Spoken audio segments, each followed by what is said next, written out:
Hello, everybody. This is St. Patrick from the Midnight Rider News Show, and it dawned on me that we hadn't done a Midnight Rider News Legend series since I think it was episode 126 when we had Mae Brussel and John Judge talking about the Reagan assassination.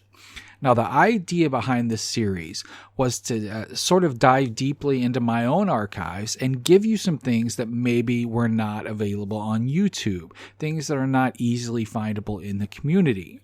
So we're going to get back to that today.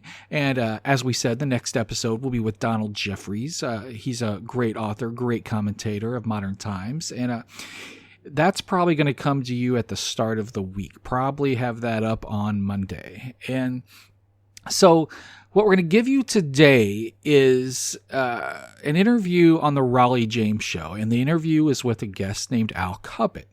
Now, what got me thinking about Al was that I recently saw that he had passed away last October. Very sad. And so what I wanted to do is to bring you this interview, which is one of my favorite interviews ever. And Raleigh James is a great host. She's a lifer in radio. She knows exactly what she's doing as a host, and she's got a nice voice. I mean, she's just a pro. She's really a pro at this. And this interview was from October of 2004. Now, I would describe Al Cuppett as being sort of on the Patriot right, but what you have to understand if you're not on the right is that the Patriot right at this time was really against the Bush White House. They really were in this post 9/11 thing where they believed that 9/11 was an inside job. A lot of that was coming from the right against the Republican White House. And Al Cuppett was in that group. Bill Cooper was in that group. Alex Jones started there. I don't know if they knew each other. I know Bill Cooper and Alex Jones knew of each other and had a little bit of a rift. I don't know that Al Cuppett knew Alex Jones or Bill Cooper, but Al Cuppett was sort of a leading guest on the sort of internet, this sort of burgeoning internet alternative talk radio at the time, which was sort of all the rage in the very early 2000s. If you wanted to be someone speaking out against the state, alternative talk radio at that time was the place to do it. It's sort of turned into a monetized form of podcasting now where everybody sort of has their own voice. But in the early 2000s, there were a couple networks and there were a few private hosts who had their own sites, and they would have people on like Al Cuppett who told these amazing stories of I'm trying to think of all the issues now at once, of camps, of martial law, of a post 9/11 society, of what they've seen, of the documents that they've seen, of those they've talked to. They were still researchers who made the calls and traveled around the country to talk to people who have seen things, and they still try to see things themselves. I think, even if you're not on the right, because this whole interview is not really about politics at all. In fact, I don't know that he even talks about parties once. But I think you're going to love this interview from October of 2004. This is Al Cuppett on the Raleigh James Show.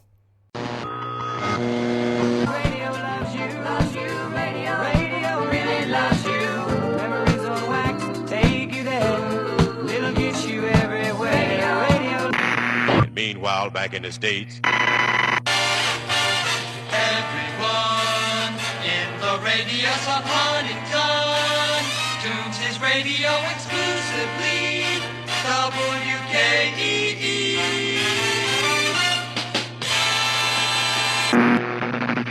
meanwhile, back in the jungle, A pterodactyl was a flying fool, just a breeze-flapping daddy of the old school, but a mama dactyl could sure make him drool.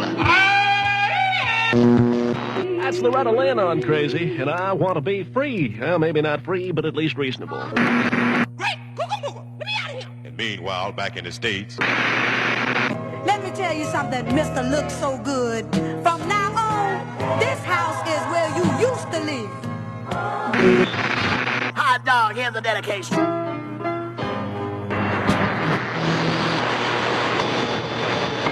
Direct from the edge of the lunatic fringe, it's the Raleigh James Show.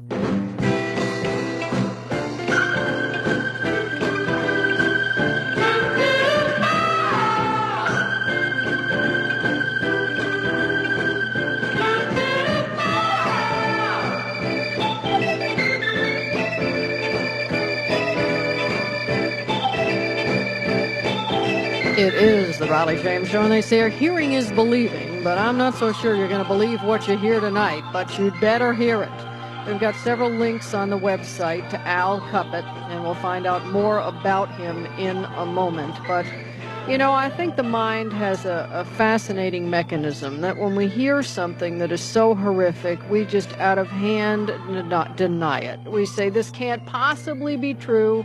This is the lunatic fringe. Well, you know darn well what I'm about to say. Welcome to the Lunatic Fringe. And Al Cuppett. How are you, Al? Hi there, Raleigh. Let me salute the fantail of the good ship Raleigh James Show and come aboard. Well, thank you. You know, it's so frightening, as I say, the things that you have unearthed that I'm sure 90% of the uninitiated, or maybe 100% of the uninitiated, want to dismiss you out of hand. Right. Well, we have to undo 90 years of propaganda, and that's what we have to do tonight. Well, you know, you're right about that, because one of the things that we were all taught in the government halls of indoctrination known as public schools is that the government is good. The old "I'm from the government and I'm here to help you" according to the school system is not one of the three lies. So we want to, the other reason, of course, if we can believe this, is that it takes the onus off of us to get involved or to know what we're doing. Somebody else can worry about it. That's right. But alas, we have moved in warp speed in the last few years. That's right. And now, for individuals who don't know, you were in the service for over 30 years. Right. I'll give you the little introduction. Good. I don't do it to puff up my head, ladies and gentlemen. I do it so that you know I've been there and done that. Absolutely. I spent 21 years in the service. I was in 14 years overseas, 6 overseas tours. Counting my term, the next 10 years with the Joint Chiefs and the Air Staff, I spent 31 years in about 30 countries. I had 19 years joint service. That is, I was with Army, Navy, Air Force, Marines for 19 years. I was blessed by the Lord to have learned 5 languages. And ladies and gentlemen, I've been there and done that. When I was retired, I received a Secretary of Defense Civilian Service Medal. And civilians do not get the service medal from military folks if they don't act up or if they're not worth their salt. Let's put it that way. Mm-hmm. And I was 3 years in Italy, 3 years in Hawaii, 15 months in Nam, a year in Korea, 3 years in Greece, 2 years in Germany, and I've been in India 4 times. I've been in 85 cities in the past 6 years, warning people in 30 states and 4 countries. And I was in the Israeli Knesset on the 22nd of March. I briefed one of the senior advisors there to what we're going to talk about tonight. Mm-hmm. And I was at the Jewish Hatikva Center in 2000, and I briefed the Jews up there, my Jewish friends, to Aliyah. And I've been there and done that, folks. And we're going to talk about some really tough stuff tonight. Now, when you first joined the service, I'm sure, like most folks, you believed as a patriot that the government was good. When did you first get an awakening? Well, I really didn't get awakened until when I was I was on a joint staff, and my retirement certificate was signed by Dick Cheney, and my Joint Meritorious Unit Award was signed by Colin Powell. And I have a very sharp memory. I did until a couple of years ago, but short term has changed, of course. But I started remembering things, and I went to some very special schools, and I've been in cultures all over the world. I understand. I spot foreigners that are here. I can spot them. Been all over this globe. And it wasn't until I retired in 1990, the second time, all right? And I served same rank as a colonel. When I retired, my pay grade would be like a colonel. Okay. And when I retired, I knew a lot of things. And a lot of things I can't tell you because of this National Security Act, but I can sure tell you what I've learned since I got out. Right. And what happened, I started seeing some terrible things. And I'm going to put warnings out tonight to the police officers, the military people, my Jewish friends, and my Christian friends. We're going to let you know what you're going to face here shortly. But I got out, retired, and I started watching. And for example, I'll give you an example. In 1995, this is 5 years after I retired, I met a Navy's Master Chief Petty Officer who just come off an SSBN Boomer, which is a ICBM launching submarine, nuclear powered. And he told me, he talked out of school. He shouldn't have told me, but he did after we compared notes, and I showed him my ID cards. He said, Mr. Clinton took away the launch keys to the submarines. We cannot launch our missiles anymore. Our missile tubes are half full of concrete for ballast.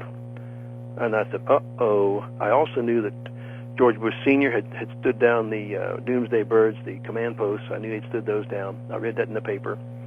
And then, of course, the chief said, well, Clinton also turned off the listening devices under the ocean. We can't hear the Russians anymore.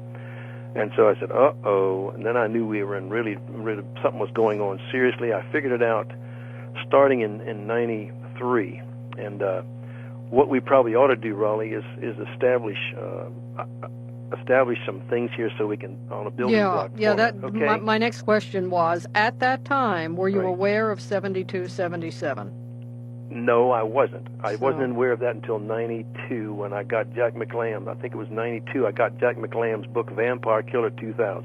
Now, is that a good place to start, 7277, or that's in my book. The book that Ray Hope and I wrote. We put that whole section, the State Department paper 7277. We put that in the book in one of the chapters. Okay. He put that in there, and it is. I was on the Tamar Yonah show in Israel National Radio for 2 hours on the 31st of August, and they posted that on their website, the Israeli National Radio website, and it's called the Tamar Yonah Permanent Archives, and it's called The New World Order, Are We Safe? And the answer is no. So with that in mind, this is what we have to establish. We have to establish we have to establish, one, they have a shadow government. We have to establish that the news, the press is lying to us, and the only truth is getting out there mainly is these talk shows and on the internet. I can prove that through facts, and I will prove that. And the press is controlled. And in the past, for the first 6 years, from 92 to 98, I drove 180,000 miles in one car, taking pictures and going places and doing my snooping. I was a command and control communications inspector, intelligence inspector for the Joint Chiefs. I was an action officer and an exercise evaluator. And I spent time in all those countries in a civilian uniform, in a regular military uniform, with a sign which says Joint Chiefs of Staff, Army Retired on it. I'm a civilian, don't shoot me, right? So. All right. Well, let's figure out. Would the best place to start be the formation of 7277, or was there? Really, we could go back. That was done back in 61 or 62 under Kennedy. But let me start with. Let me first show you that the press is controlled, okay? Because the problem is this: the people are believing what they see on television, and it's not what they're seeing is lies. And it's a very cleverly crafted scenario, and I can give you an example. And here it is. Heinrich Müller stated when he escaped, he was a Gestapo chief, he escaped to Switzerland in 1945, and he was interviewed by an OSS agent who was the forerunner of the CIA. And he told the OSS agent, I can pull off a coup in America. And he said, no, you can't, because we don't have a controlled press. And so Mueller said, wait a minute, how many services do you have, news services? Well, about 6. He said, what if all news services were in one city? And that's what we have today. We have most of the major news services are in one city and one area of town of New York. So Mueller was right, and now we have all of them in one place. Now, just today, there was a news report about radioactive material disappearing, or actually radioactive material in hospitals and stuff. This gal, Lisa Myers, briefed it on NBC that there was all this radioactive material just floating around in hospitals and stuff. They can make a dirty bomb. Now, here's the scare tactic. This is the scare the people tactic, the Hegelian dialectic being used. Now, let me show you what happens. You cannot believe that story. You can't believe it, because Tom Brokaw briefed in 1996. He come on at 6:30 News, and he stated that there had been 25 tons of fertilizer stolen from Brewston Mills, West Virginia co-op. They made a mistake, because I went there shortly thereafter, and I made sure I interviewed 2 employees, and there was no high-grade nitrate fertilizer stolen. It was a bookkeeping error, Mr. Cuppett. There was no fertilizer stolen. The cops were called. The FBI was called. Janet Reno, Louis Freeh, Bill Clinton, and Tom Brokaw told the American people that there had been 25 tons of bomb-grade fertilizer stolen. And, oh, my goodness, we got enough bombs to blow the whole world up, you know. So, but the issue was they had already first been told that Tim McVeigh that his bomb had taken down the Oklahoma City Murrah building. General Ben Parton had testified at the second grand jury. Now, General Ben Parton is the directed energy weapons expert for the Department of Defense when he retired, and I could give you his phone number. It's in my head. He testified out there. He said fertilizer will not cut reinforced concrete past 23 feet And Mr. McVeigh's bomb, his truck was 35 feet from the building. There was no possible way that fertilizer... of course not. You know, and that's... that's the lies we're getting. And I warned General Parton when I heard him doing it. I said, General Parton, they're going to get you. He said, what do you mean? I said, you've bit into a mighty, mighty junta out there. What'd they do to him? Well, what happened? He had both of his cars smashed. Both of his cars were smashed. And his wife's Cadillac was smashed by a step van with a Chinese guy driving, couldn't speak English, registered in Massachusetts. They trained him at Eastover Air Force Base. We found that out. And a few months later, another one smashed into his car, another Chinese non-English speaker, and they bashed his cars. Now, in 95, I think it was July 95, he told me, they said, they're coming to talk to me about the Oklahoma bombing. The Oak bomb investigator and the prosecutor's coming here. I said, General, they're coming to ask you what you're going to say on the stand. They're not going to ask you anything about your bombing expertise. The shadow government has sent those people out here. Right. We're going to discuss that. Sure Enough, he called me. He said, you know what, Al? He says, those people come out here, and they didn't ask me. They asked me what I was going to say on the stand. And Stephen Jones called me. I said, what'd you tell him? He said, no fertilizer. So naturally, he wasn't called. Right. Oh, of course. You know, and that these things, anybody who has looked deeply into it knows that clearly the information they're getting is not the information that's out there, and we haven't even touched TWA 800 or Waco. I've got the scoop on that. Of course, but one other issue is this. You remember the $600 toilet seat they talked about? Of course. Okay, now that was a ploy. This was a New World Order plot.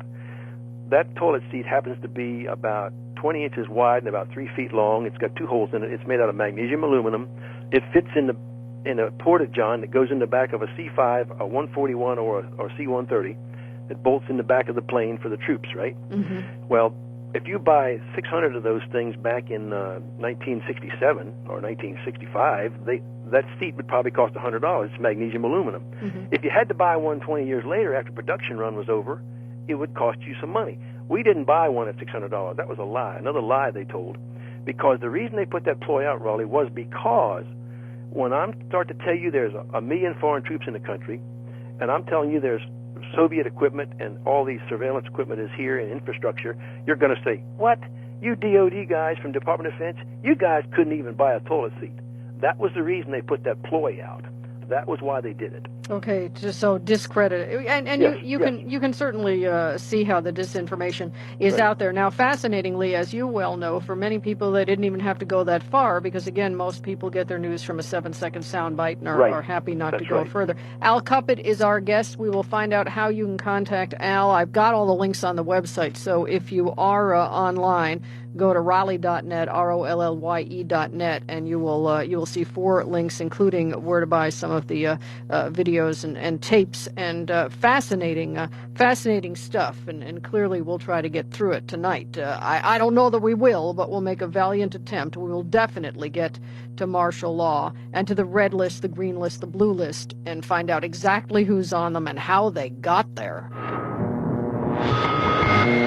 Oh boy. It's the Raleigh James Show. Yeah, let's talk about Hardin Optical. You know, this week we got an astronomical observance possibility that's just great. Yep, a lunar eclipse. And if you've got some of the stuff from Hardin Optical, you're prepared. If you don't, well, this is a good time to do it. You'll be prepared for the next one. The night sky is fascinating. The things that you can see are just mesmerizing, breathtaking, and they bring back that sense of wonderment that you lost as a kid. And for kids, it is the best way to instill a love of learning or a love of science.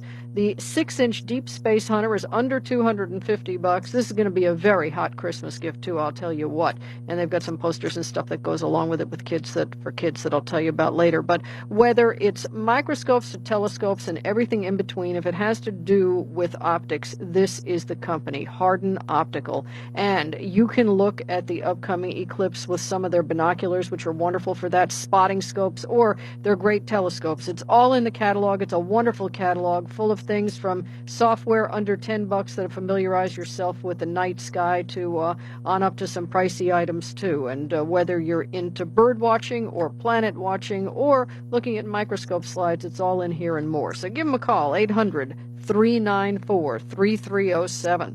800-394-3307. Larry Hardin's got a small company. It's in Oregon, dedicated to customer service and great products. The optics and the filters are just amazing, and so are all the goodies, including some great GPS devices, too. 800-394-3307, or online anytime at modernthought.com. modernthought.com, 800-394-3307. It's Hard and Optical. America is at war right now. It's not a war against Iraq, nor is it a war against terrorism. It's a new war for our independence. At stake is our Constitution and the very freedoms we enjoy every day. You see, power-hungry politicians are quietly advancing something deceptively named the Free Trade Area of the Americas, or FTAA. Proponents claim they are merely promoting trade by turning North and South America into a huge economic union. But in reality, it's a brazen scheme to eliminate the authority of the U.S. government, submitting our nation to the whims of a new regional superpower. America as we value it will steadily disappear, as will our rights, our Constitution, and our freedoms. Help win the war against the FTAA. Go to stoptheftaa.org and help keep America free. That's stoptheftaa.org. 8888 Raleigh. Cancel that. Don't call me. Just listen. That's right. I'm going to hog our guest, or we'll never get through this, because we have a lot more than 3 hours of material. Al Cuppett joins us. And Al, let me ask you this. Is there a phone number in addition to the websites that people can call for your products? Yeah, the phone number is 540-948-5303. You'll be able to hear the blurb there from the PFI in Pennsylvania, who handles the book and the 2 videos. Okay, great. 540-948-5303. And if you can't hear it quite well for that Chinese imported recorder, the best I can buy, thanks to Mr. Clinton, just leave your name and somebody will get back to you and your phone number. All right. Now go ahead. I was going to say I want to start, I guess, really by establishing. For a moment, I'm going to ask people who disagree with what we're saying to suspend reality, right? And just worry about that later and listen. Now, as I say, I guess on some levels you can go back to the League of Nations to see where this despicable thing started. But is that a good place to start, or do you pick it up more with FEMA? We can do that because you're I see you're well versed. Let me give the folks a really neat little scenario here to establish the whole thing in their mindset. Now, you folks need to stick around till we're over, okay? Because you need to hear this whole thing. This is what happens. What happened? Clinton was elected. First of all, Ross Perot was part of the junta that did it. He came and ran his mouth 2 times before election time in '92 and '96, and because he ran and drew off 7% plus 3%, they skewed the Electoral College, and Clinton won. The same way Woodrow Wilson won when Teddy Roosevelt ran back and Taft ran back in 1912, I think it was. Okay, now, with that in mind, I read a book by Gary Aldrich, FBI agent in the Clinton White House, Unlimited Access, and Gary Aldrich wrote a book, and you can get that book, and they tried to prosecute him. The Justice Department tried to prosecute him for writing that book. The New World Order and the federal government came after him. I'm going to establish here the shadow government. I'm going to establish the UN troops, and I'll give you the basic scenario how it works. What happened in that book that Aldrich wrote, the main premise, one of the most poignant facts that he made was Hillary Clinton was given charge of domestic policy of the United States because of Clinton's philandering in Arkansas. Right. That was her little sop. And the next thing, she fought on the inauguration day. She fought for the East Wing office for Al Gore. She lost it, but she got the next biggest office in the White House. Now, over the years, I have called this the basement cabinet. I knew they were operating behind the scenes. I knew there was a shadow government operating, but I didn't know what to call it. And Ollie North referred to it as the parallel government. And how we proved it was this. I have a radio station I can hear. I'm on a mountaintop, and I can hear this radio station right out of D.C.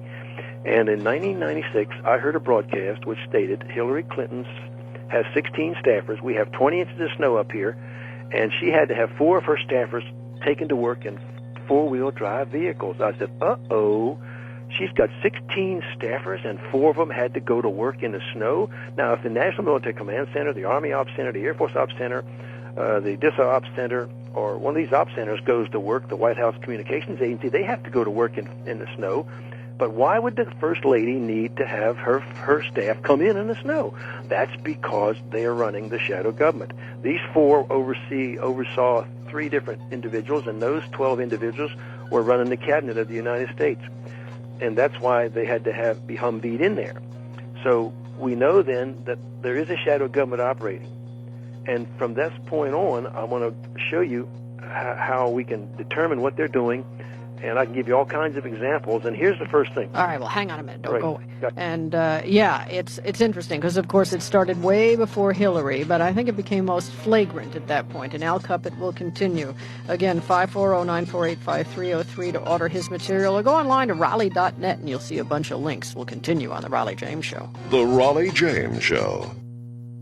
Hogging Al Cuppett all evening because it will take that long to get through these stories. And we won't do it, I'll tell you that. But you can find out more. Firstly, if you go to my website, Raleigh.net, you'll get 4 links that you can check out some of Al's stuff, or you can call 540-948-5303. And Al, I guess really where we start to get into big widespread trouble is the formation of FEMA. Yes, and okay, now, I'll tell you what, let's hold that thought, okay? Raleigh, hold that thought. Let me go through this thing, and then we'll go to that. Okay, be quick. I will. Well, we've got to lay the groundwork. Now, based on what I had learned from 1990 through 94, I went and briefed the Virginia State Police Commander. I knew him. And I said, listen, they're going to send all our guys overseas. I've seen 7277, and they're going to send UN troops here. And so I'd seen the plans. And I briefed him, and his last question to me was, what are they going to do with us cops when they swap out for all these foreign cops?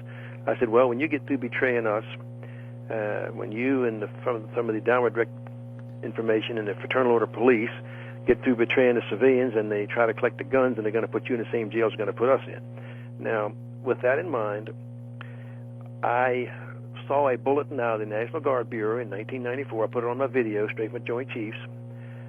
It said on there that they were going to send Partnership for Peace troops here, and they were going to put the Romanians in Alabama. They're going to put the Slovakians in Indiana. They're going to put Slovenians. The Slovenians would be in Denver. Now, there were about 14 other states, and I remember those 3. It's on the video that we did, and sure enough, I said, aha, this is Partnership for Peace. Now, why would a U.S. general issue an order to the National Guard Bureau that they're going to have these foreign troops come here and and be all over our state? The reason was the shadow government told him to do it. That's why he was told to do it, and he did it. So with that in mind, I said, okay. In December the 14th of 1994, all this stuff, major stuff came after Clinton was in power. I heard the broadcast. Mr. Clinton had authorized the import of 700,000 Makarov pistols, 9mm pistols. I said, uh-oh. The Soviet order of battle requires the pre-positioning of supplies and equipment prior to offensive operations. I says, here comes the peacekeeping stuff, the peacekeeping gear. Well, you won't get a signed affidavit. You won't get any justification or any paperwork on this stuff. They're not going to give you any documentation because they're doing this behind the scenes. But you have to have intelligence indicators. Intelligence indicator number 1, hey, he authorized the pistols. Okay, let's look the newspapers. Let's look around and see if they show up. Sure enough, 1 week later, on the 21st of December, came the news from the AP that a secret delivery of a Soviet AN-124 had arrived in Huntsville, Alabama, for Redstone Arsenal. There's the pistols, or at least half of them. With that in mind, they came in 94. In 1998, I'm on a tour, speaking tour, and I'm in Denver, and a cop walks up to me on the break, and he says, Mr. Cuppett, he said, Al, he said, we got a problem out here. I said, like what? He said, we got guys running around out here in black uniforms. Yeah. He says, they got International Crimes Enforcement badges on their chest. He said, they've got some kind of federal ID card. We can't touch them. He said, they have diplomatic plates that says Honorary Proconsul on the back, and he says, and they got an SLOV sticker on the back. I said, uh-oh, Slovenia. There they are. And he says, one more thing. He says, the bottom line is those turkeys are packing Makarov pistols. So there you go, folks. They came in 94. It took them 4 years to issue them, and these guys are here. And I could go through 15 or 20 different police names that they're operating under, but they're out there on the street right now. Now, you wanted to go back? Yeah, because I want to lay the foundation for some of this. Sure, and, right. and Go back. like I say, back up. To go as far back as the League of Nations Right. probably doesn't make a whole lot of sense. But the bottom line is that we have created the UN, and when it failed the first time as League Right. of Nations, we had to have World War II. Right. Now, I would say to me the most aggressive we got was the formation of FEMA. Was there anything yes. before it that was more Let aggressive? me tell you about that. I got the skinny on that. That's what we say in the military. Okay. FEMA was set up, the Federal Emergency Management Agency.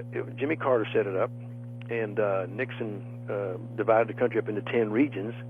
What happened was, in 1984, I think it was, I was on the air staff, and I was sent over to FEMA to a little old unclassified briefing, and I went over there, and I had a code word clearance. That means above top secret.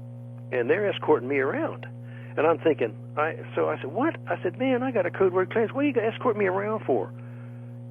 I said, this is a civil agency. Well, we got code word clearances too. I said, what? What does flood and mud, Raleigh? What does flood and mud have code word clearances for? See, when you have a compartmentalized situation, you're hiding something from somebody. Oh, of course. It's understandable when we had in DOD, we're hiding something from the Russians and Red Chinese and all that. But what is a civil agency who is tasked with supposedly flood and mud and hurricanes, right? Why do they have a code word clearance? Well, we got them and we can't tell you why. I said, what are these people hiding from somebody? What's going on here? So I went back and called over to an old friend of mine over at DCA, and I said, hey, Paul, he's dead now. Paul, what's going on over there? He said, it's the continuity of government plan. Well, sure enough, Ollie North was being questioned in 85 by Jack Brooks from Texas, and he said, what are you doing working on the continuity of government plan? And Senator Inouye from Hawaii cut him off, and he says, we can't talk about that, sir. That's executive session. In other words, that's top secret stuff, right? Well, I talked to Ollie North personally about it. He was working with it. I said, what are you doing, Ollie? What are you doing working with it? What's that COG thing? What are you doing working with that? I said, we got a continuity of government. We have the president, the vice president, secretary of state. We have a continuity of government plan, okay? A legal one. Well, they've got an illegal one. And Ollie said, well, that's just how to protect the president. I says, come on, man, that's the party line. I said, I know what it's for. And what it was, they have divided our country up into 10 regions, and they're going to break the country up under martial law. And the continuity of government plan is the part of that, and it's all established. Okay, so FEMA was created by EO 12148 somewhere during the Carter administration. Right, during the Carter administration. And it was sold to us, of course, as things always are. As for emergency. Right, disaster relief. Right. That type of an emergency. We were thinking more of hurricanes, as you say, or right. floods. We weren't thinking about the government taking over. Right, but, well, the shadow government, right. Right. What's happened since then is FEMA's been able to move really unquestioned by the populace because we say, oh, they're just disaster relief. Relief. And people see them as a blankets and generators. Right. But that's only 10 or 15% of their operation. Behind the scenes, they have $20 million a day they're spending to run black operations and build clandestine facilities for the UN troops, and that's what they're doing with the money. And so we're talking about the 10 regions now. Is this the one where Omaha becomes the capital? Well, as far as I know, we've got, I don't know where the capitals are of each 10 regions, but Region 3 is where I live. You and me live in Region 3. Okay. If you live in Pennsylvania, Maryland, Delaware, Virginia, Washington, and West Virginia, that's Region 3. And we'll talk about the Region 3 blue list eventually. But what they have done, they are planning to break our country up into 10 regions, and they're not going to worry about the state governors. They don't want them involved because they're Americans. And Clinton, under 12919 executive order, he signed that thing, and it authorizes foreigners to come in here and experts to be hired, but they can't be federal employees. Why? Because federal employees believe in the Constitution. They're going to hire foreigners to run the show, and the foreigners have already been hired because we've got crises building right now. And they've already hired these people. They're already here. Our tax dollars are funding them. And so they're here now under FEMA. And now, FEMA, Federal Emergency Management Agency, think about that. Federal means centralized. Emergency means emergency. Management means control. That is the Centralized Emergency Control Department.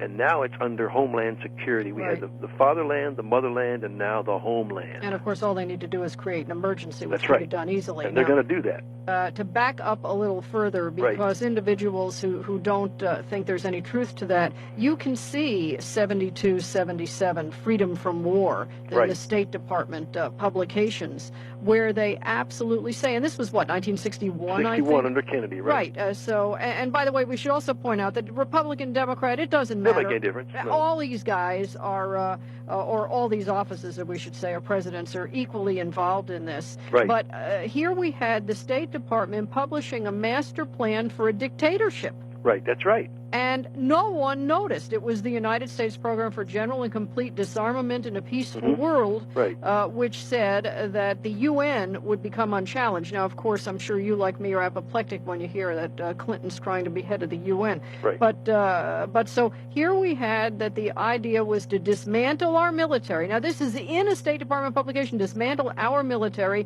disarm our citizenry, collect all the weapons, of course, and be replaced with an armed international police. Now, this is 61, and how come nobody read it? Well, nobody. It was, first of all, it was looked like a boilerplate type of thing. Nobody read it. But until you get Jack McLamb's book, Vampire Killer 2000, then you see the plan laid out. Oh, yeah. Then you see it laid out. Now, let me show you how.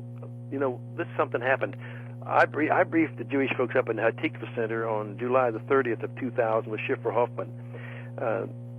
Before Clinton left office in the fall of 2000, in January of 2001, he sent somebody up there, or the UN troops did. I don't know who did it, but they have UN troops here and cops here. I can prove that. And they shut that place down. So much for Jewish freedom. Now, the Indianapolis Baptist Temple, this is a Christian organization. Greg Dixon was out there. They were under siege for not paying their taxes. Right. Now, we figured if once Clinton got out of office, Bush would leave him alone, right? No. They raided him anyhow. Of That's course. because the strings are being pulled from above. Now, ladies and gentlemen, I'm going to tell you this. There is a command and control circuit from the Brussels, Belgium beast computer to every head of state in the world, including the United States and including the White House, and they are dictating policy to the Dick Cheney right now. It was Hillary before and George Bush under Reagan. They're dictating policy over that circuit.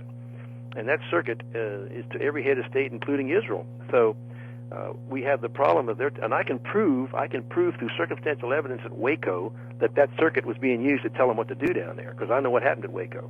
Oh, well, clearly. And again, anybody who thinks that a disaster can't be created in a heartbeat is really deluding themselves. So that's in terms of the disaster being the trigger point, that's problematic in and of itself. Now, so here we have these executive orders, here we have FEMA, here we have them flat out saying what they're planning to do, but until really the mid-90s or so, they're relatively laid back in how they're going about it. That's right. What's happened in the last few years alone, well, of course, ever since capitalizing on 9/11, is that we have seen some startling provisions. Just the other day, we got the de facto national ID card. Wasn't that John McCain putting that in the bill? He put that in the bill to have it added to make the Social Security number national ID card? Well, the way they're going to do it now is with the 50-state driver license deal, where your driver's license becomes your national ID because all states have to share, and it goes in all the databases. So we don't have to worry about the argument anymore because, of course, everybody's got a driver's license or an ID card. And so that, but it's things like this that heretofore, when we talk about them, we really were talking about seeing the tip of the iceberg and the future. But what's happened now is the future is now. It's now. It's here. They're here. The first visibility of these foreign troops in the country. Now, these folks are here, folks. It's a pernicious danger. There's a plan to catch people at the airports, and I can go into that later. But the first inkling I got of it was in 1988. There was a friend of mine went out and was demonstrating at an abortion clinic. Now, I believe in an abortion clinic, you go home and pray in your closet, and the Lord will straighten the problem out, not throwing rocks at an abortion clinic. But this gal was down there with 10 of her friends, and they were caught in demonstrating, and the Red Dog Strike Force came out of Atlanta with their black masks and their red berets, and they jerked those women's arms out of place. They were trained to do that, and besides getting some jail time out of it, she told me, she said, but the bottom line is, she said, those guys, when they were off by themselves, Al, they spoke a foreign language. They were, 1988, Mr. George Bush Sr. under Reagan had already started importing these troops into the country. So that's the first inkling I had that the foreign troops were here. Oh, sure. And anybody who thinks that, well, it's just the quote unquote right wingers, no, it doesn't matter what your viewpoint is. That's not the deal here.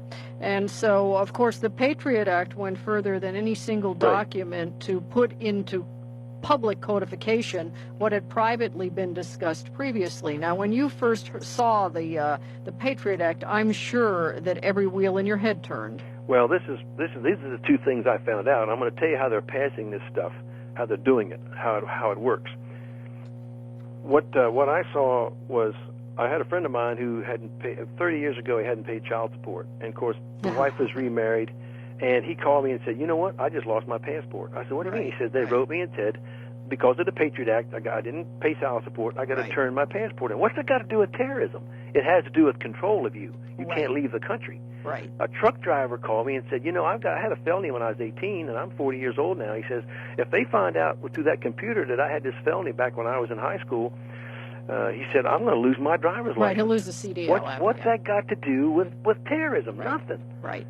That's part of the problem. Oh, absolutely. Hang on a minute. Al Cuppett is our guest, and that's we've talked a lot about the carrot and the stick and the collateral damage, and every bit of this is part of it. And for some people, this is horrifying news. For other people, it's old hat. But even if it's old hat, when we get to these lists, you're going to lose lunch. Oh boy. It's the Raleigh James Show. So let me give you something good to think about, and that's the C. Creighton Company.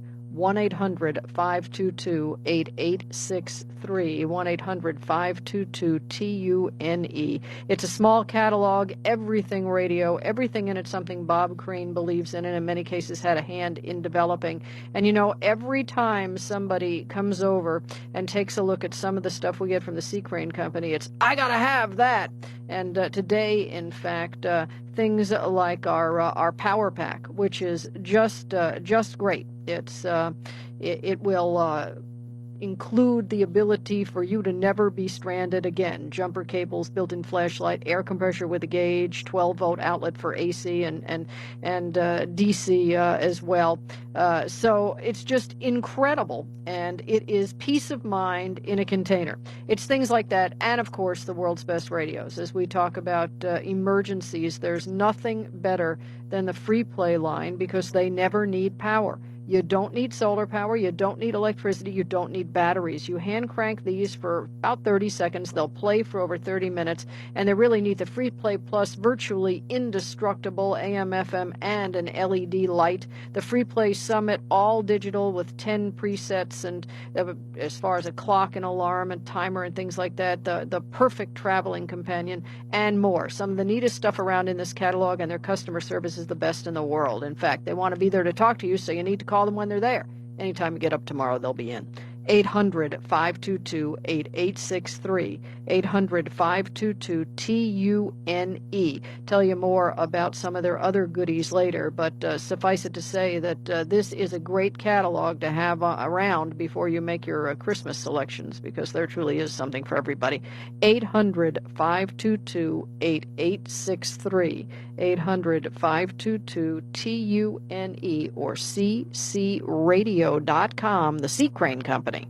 Over 41 million speeding tickets are issued every year, with the average fine over $120. Add court fees and the increase in your insurance, and your cost might triple. Why take the risk? Make your car invisible to all types of speed detection equipment, including radar, laser, and even the new POP radar technology. With the Phantom, with 360-degree detection capability, the Phantom guarantees that you will avoid all types of speed traps. In fact, if you get a ticket, the manufacturer will pay your fine. The Phantom is so effective that it's illegal in some states. So call now for details. Remember, the Phantom is 100% guaranteed, or your speeding ticket is paid. So if you never want to worry about hearing this again, Get the Phantom today. Call 800-790-0359. That's 800-790-0359. Call 800-790-0359. Not available in California, Minnesota, Nebraska, Virginia, Oklahoma, Utah, or Washington, D.C. Certain restrictions apply to guarantee. Call for details. 03 to find out what's available on video and tape.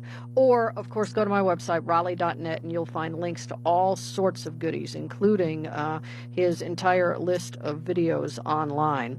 All right, so here we are, and we've got FEMA in place. We've got the Patriot Act to deliver it in ways that we could not imagine.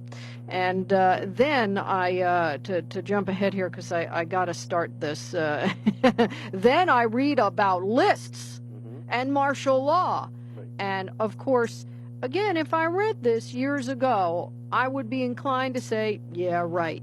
But virtually everything the conspiratorialists have predicted has come to pass, and virtually everything is written in executive order, findable. Right. So how did you discover the lists? Okay. Well, I'll tell you what, I have to take credit for that because I was the guy who broke the code on it. I had some divine help, Raleigh. Really, I did. I believe it. One of the days, and I got divine protection, too, or I wouldn't be talking to you. I've had more Soviet choppers over my house and here in the mountains and Soviet aircraft, and I recognize Soviet choppers and folks, and they're right over top my house at 50 feet. They've stopped recently, but they don't intimidate me anymore.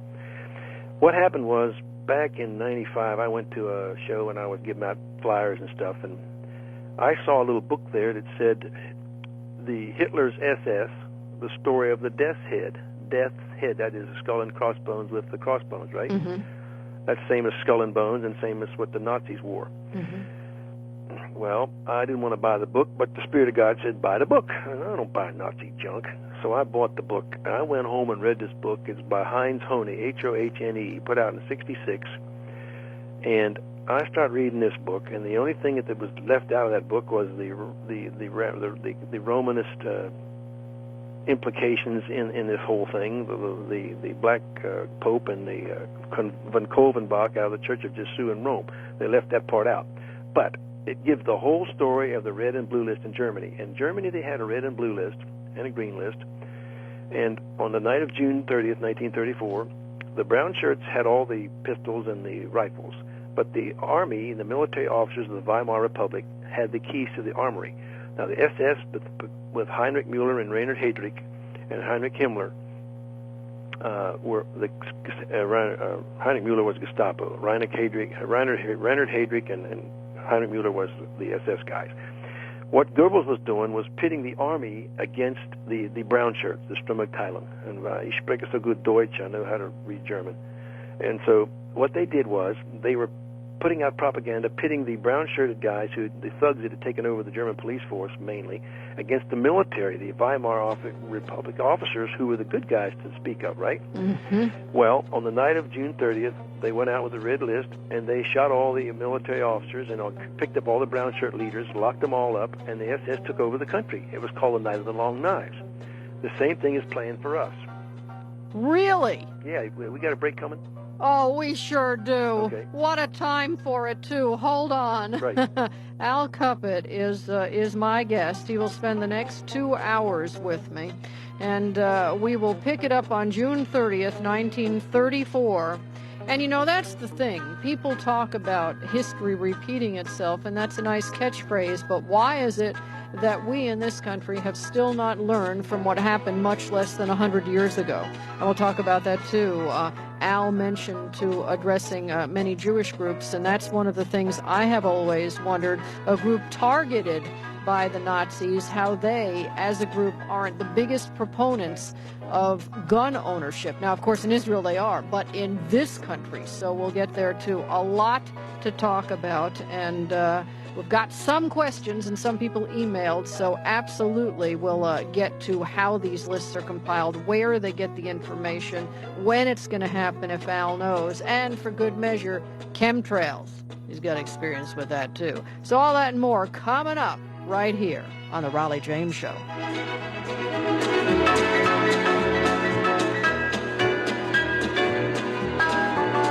The Raleigh James Show. Listen to the XM Cafe for a special replay of Melissa Etheridge from the XM Performance Theater this Wednesday night as part of Build Your Own Show. This solo acoustic show starts at 9 p.m. Eastern, 6 p.m. Pacific this Wednesday night on Channel 45. Thank you very much, XM Satellite Radio.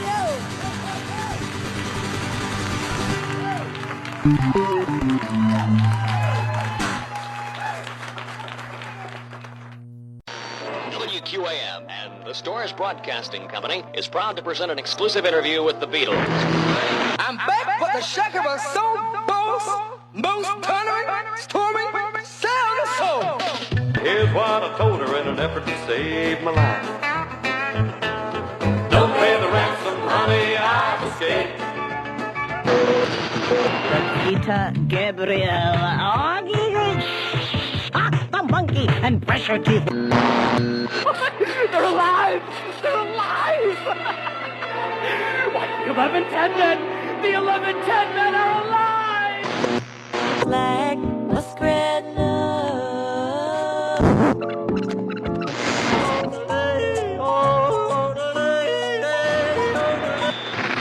Hot dog, here's the dedication.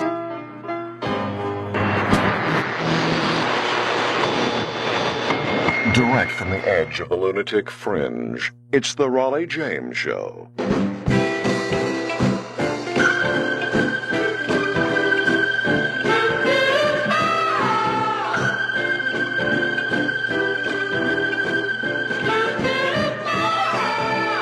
It is the Raleigh James Show in progress. Hello, Philadelphia, the Big Talker 1210. As far as everybody else, we are talking to Al Cuppett. And we were just getting to the good part, I'll tell you what. He was just reading about Hitler's SS, a book written in 1966, describing the red and blue lists on June 30th, 1934, the night everybody was rounded up. And how did that play into finding about our own lists? Well, here's how it happened. I had started noticing in 1993 and 4 that the red and blue signs on the highways. And then down in Virginia we had some green ones, and I saw that it was a bogus setup. It was not what they said it was. And with that in mind, I did a little research, and I dug around. And what we found was this. What they were doing when these guys were fixing to run this thing, when Clinton came to power, they were fixing to run with this thing, and they had marked the highways because these UN troops that they're moving in didn't know where things were, so they had put sign markers up to route them to certain places. What'd they say, the sign markers? Well, they were military convoy route markers, which were used in Eastern Europe, okay? Mm-hmm. They were just red and green, different states had different patterns, but they had the same scheme, all right? Red went to Oceana Naval, and blue went to Camp Perry down in the Tidewater area.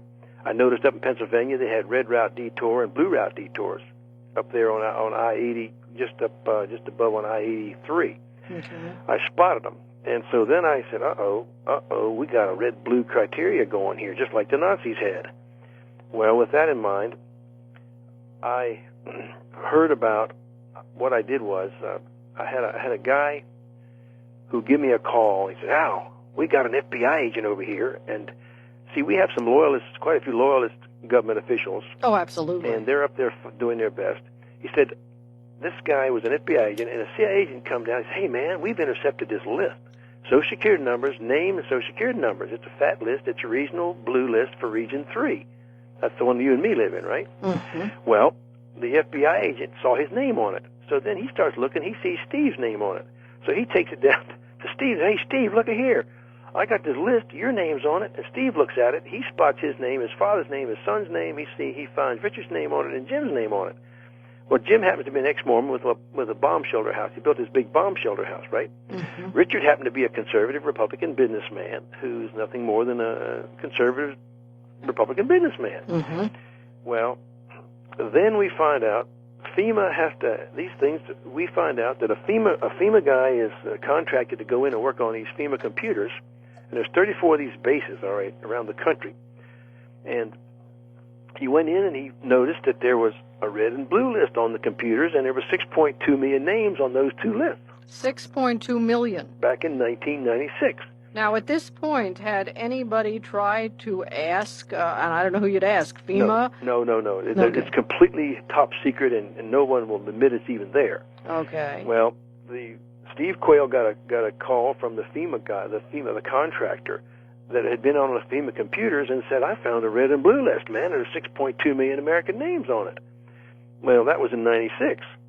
And this is how they do it. When FEMA has a guy going to work on their stuff, they tell him to meet at, 7th and Maryland Avenue in D.C., for example. A van comes around with the windows blacked out. He gets inside the van. They can't see out. They take him to the FEMA base. He works on the equipment. They drop him back off. He don't know where it's at. Now, by the way, right there, for an organization that is supposedly set up to protect us from flood. Civil. Right. This makes absolutely no sense that unmarked vans are blindfolding people to unmarked places. That's right. And so that's the word on that. Well, what happened? Let me tell you what happened. I got Steve on Butch Paw's radio show about a month or so later. And he got on there and told the whole story of how he saw the list. Mm-hmm. Well, about a week or two later, he's got this log house down the country, and here comes his helicopter. And his helicopter comes down there and hovers, black chopper, no markings. I know where they're flying from. They're flying out of Quantico Marine Base. And here's Steve with his chopper hovering over there, just watching him. So he goes in and gets his rifle. And he put the scope on the pilot's head. And they stood there for 4 minutes, had a little standoff with a .270 Winchester, and finally the chopper flew away. But it was an intimidation. It was an intimidation thing. And of course, now, folks, these fellows are not in power yet because Americans are still armed. We've been disarmed spiritually. We've changed Bibles in our churches. The spiritual power is gone from our country. The only power we have left now in the civilians' hands is weapons. Absolutely. They've got a scenario for that now. Yeah, you betcha. Now, to back this up, I'd heard about Linda Thompson's America Under Siege video. I'd seen it, and I said, I'm going out to go past Columbus into Indianapolis, and I'm going to go to Beech Grove, and I want to see if that facility's out there, the one that they talked about at Beech Grove. So I drove out there on the 6th day of August of 1994. It was a Saturday, and I got there at 4 o'clock, and they were having so many people come snooping around out there. The Amtrak facility, where it was located, decided they'd have an open house. And I just happened to be there at the only day of the month that they had open house, the first Saturday of the month. And I walked in and seen the guard, and I went back in the back of the place. The gates were all open so they could drive in there. I noticed windsocks. Well, you don't need 25-knot windsocks. I'm a pilot. You don't need 25-knot windsocks for Amtrak. They don't fly. You hear all these fences with the tops leaning in, barbed wire everywhere. The windows were bricked up in the buildings. The place had had a $5.9 million renovation under the Clinton administration. And he takes me around through the place, and he shows me the buildings, and he says, that building there, you can run 4 boxcars in. 4 boxcars can go in that building.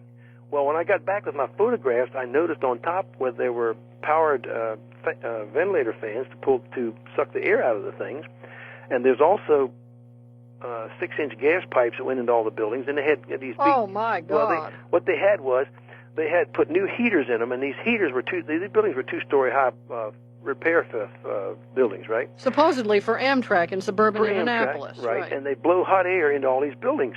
Well, this boxcar building was the only one left there. You could run 4 boxcars into it. And if you get my book and read Anita's Dream in the back, it's really shocking. But the man showed me this, and then I noticed in my photograph, right on the fence beside of that building, was a red-blue zone sign. And Linda Thompson's video also showed a red-blue zone sign. I said, uh-oh, red-blue zone. Here we go. So we find out they've got a red list, a blue list, and they've got categories on these lists. The Nazis had 8 categories, red 1, red 2, red 3, red 4. And then this Rainbow Coalition bunch, this New World Order bunch, they have decided to use 7 categories. And they use 7 categories, red 1, red 2, red 3, and red 4, and down to 7. And Serge Monast was the guy in Canada who was doing all the research on this, and he got killed. They killed him like they did, right? And I got the scoop on, the people they have killed is, Borda and Bono and Foster and Brown, and the list is hundreds of people that they've killed. And I realize you folks don't understand that and don't believe it, but I can prove. Oh, no, I think most everybody would question Vince Foster's death. That's another one that's so out there. Well, you know, we might not know why. I know why. I'll tell you why. But you know what I'm saying. In other words, here's the reason why. You understand now that Hillary and Bill Clinton were running their operation. She was the co-president. She was allowing her cabinet to ship in all of this equipment, all this foreign troops and stuff into our country, and they had to be kept in office. They had to be kept in office, so that nothing could jeopardize Clinton's tenure in office. And Ron Brown jeopardized his tenure. Oh yeah, well Ron Brown, I know, obviously. Well, Ron Brown died with the driest bullet hole in his head, and I can tell you all about that one. What happened to Vince Foster? He had $2.6 million stripped out of his Swiss bank account, and he wanted the money back. And the people that stripped it out were working in the White House. And so he wanted his money back. He ended up dead, and his car keys were found 28 miles away from his body. Pretty good trick, you know. Now, why did they take the money? What were they afraid of? Well, the money was greed.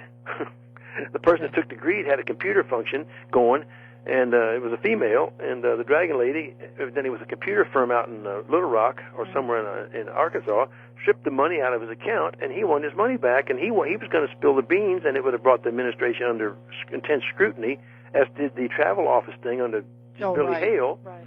And not only did they go after people and to get them out of, not only did Billy Hale, for example, they fired him, which is illegal, completely illegal. You can't fire a civil service employee like that. But they tried to prosecute him and make him look bad. And this is what the New World Order does. When they take somebody out, and Chandra Levy was another one, and I can explain that one too. What they do is they have to plan 90% of the blame and frame game, right? They have to use 90% of their time and assets is blaming and framing. Right. The 10%, the takeout's easy. It's not hard to kill somebody. But you have to be able to blame somebody else so they're off the hook and then somebody else goes to jail for it. What did Chandra Levy know? Okay, Chandra Levy was a Jewish gal, and she was working for the Bureau of Prisons. And by the way, Colonel Wayne Huggins was in charge of the Bureau of Prisons for Ronald Reagan. And so what she had found out that people were disappearing from federal prisons without paperwork. And she was going to spill the beans. Well, they always have to blame somebody. They killed her, and they had to blame somebody. They blamed poor old Gary Condit. Right, who now we know for sure did not do that. He didn't do it. And they said, well, she was murdered, you know. And they blamed Gary Condit. It ruined his career. It ruined his career, and it probably ruined his marriage. He probably had nothing to do with her except that he was from California, and so was her mother and father. And clearly they had been having an affair. That could have been. That could have been. Yeah. But they were from California, and they stuck it on him. Yeah. They always blame someone else, and the same with Admiral Borda. Admiral Borda supposedly killed himself. I don't buy that either. Well, this is what happened on that. Now, I'll tell you about Bono because I talked to the sheriff's deputy cousin who did the investigation. But Bono, Admiral Borda knew all these terrible things that we were talking about that Clinton had done to the country, shutting down the submarines, shutting down this and that and the other.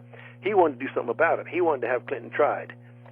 And so what he did, he went to this chairman of the Joint Chiefs, who was John Shelley Cavilli. And Shelley Cavilli, he didn't speak English too well, you know. He talked with an accent, you know. Yeah. The guy was born in Latvia.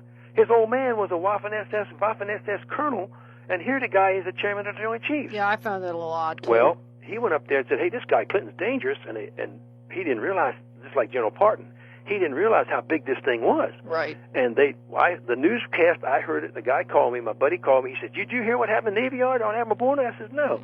He says, the first guy they interviewed on the street they said, man, what'd you hear on M Street? And I used to work there, by the way, when I was 18. And he said, I heard gunshots at the C&O quarters. How many shots you hear? Well, 2 or 3. Well, what happened was Steve Quayle got a postcard from an FBI agent, and it had Borda, 3 bullet holes in his body. So Borda was trying to do something about this thing, and the other Joint Chiefs, and I want to tell you right now, guys, Borda gave his life for his country. He had only one life to give for his country. You guys up there, if you don't do something, you only got one country to give for your lives. Now, what about Bono? Okay, Bono. I was on a speaking tour with the Prophecy Club and out of Topeka, Kansas, and there's 2 videos you can get out of the Prophecy Club, Straight with Joint Chiefs and Black Operations in Prophecy.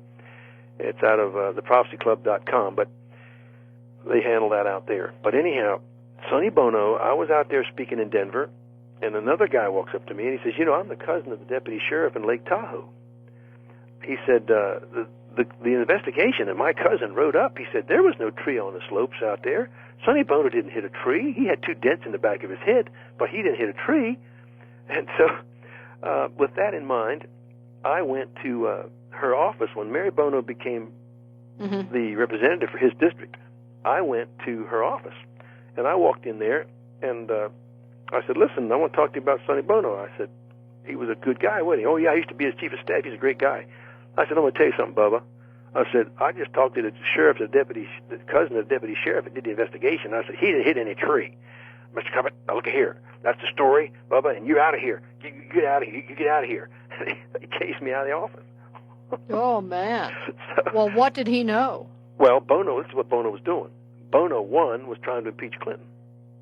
Secondly, he was anti-EPA, he was anti-IRS, and he was anti-homosexual. But that's so many of them. Yes, and also he was pro-gun, and he was campaigning for Steve Stockman in Texas. So they had to make an example out of him. They made an example out of him, just like they made an example out of Admiral Borda. And this so-called patriot, this Hackworth, I think his name is, that wrote Admiral Borda's the story about Admiral Borda committing suicide because of a V device on his Bronze Star, a Valor device. You know, that was a lie. But Hackworth wrote the cover for it. See, and under Bono, the press came out and said he hit a tree. He said no. He said that was Michael Kennedy the week before. Bono didn't hit a tree.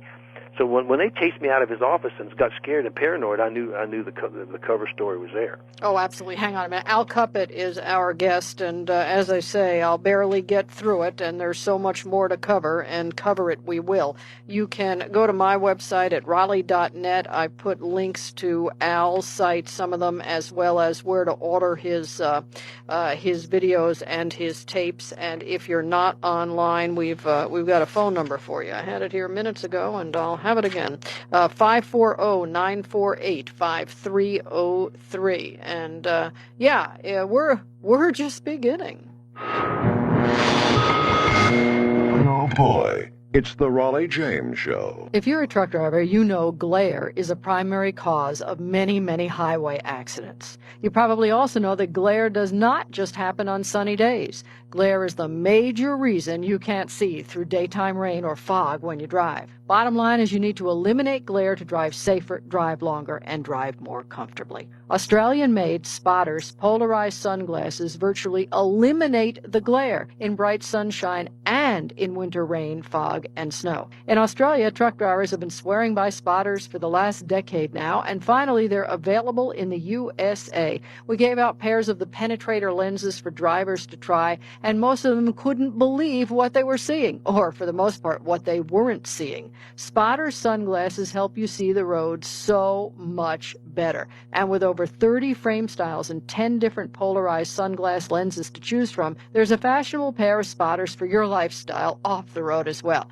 I swear by the penetrator lens because it not only eliminates all the glare, but it doesn't reduce any of the light. So many times when you're in a daytime rain situation, you put on your sunglasses and it's cut so much light that even though you may not be seeing glare, you're not seeing enough to drive. With the penetrator lens, you see everything you would as if you weren't wearing them, but you don't see any glare or haze. And the look is a cool, pleasing, relaxing color, nothing like a harsh, distorted blue blocker. This is the real deal, optical quality glass. But you need to find out for yourself. Call for a free catalog, 866-NO-GLARE. 866-NO-GLARE. There's probably a dealer near you. You can find out about that too. But first, read about the technology and find out what drivers all across Australia are swearing by. It's Spotters polarized lenses from Spotters Shades. 866-NO-GLARE. And tell them that Raleigh sent you.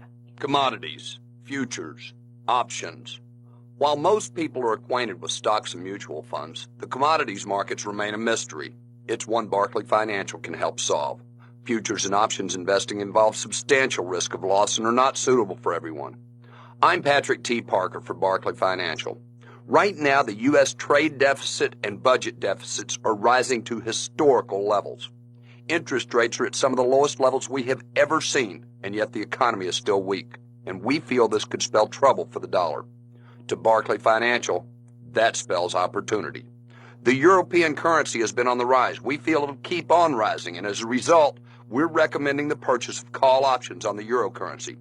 For a free special market report on the euro currency, Call 1-800-256-4747. That's 1-800-256-4747. Barclay Financial, mystery solved.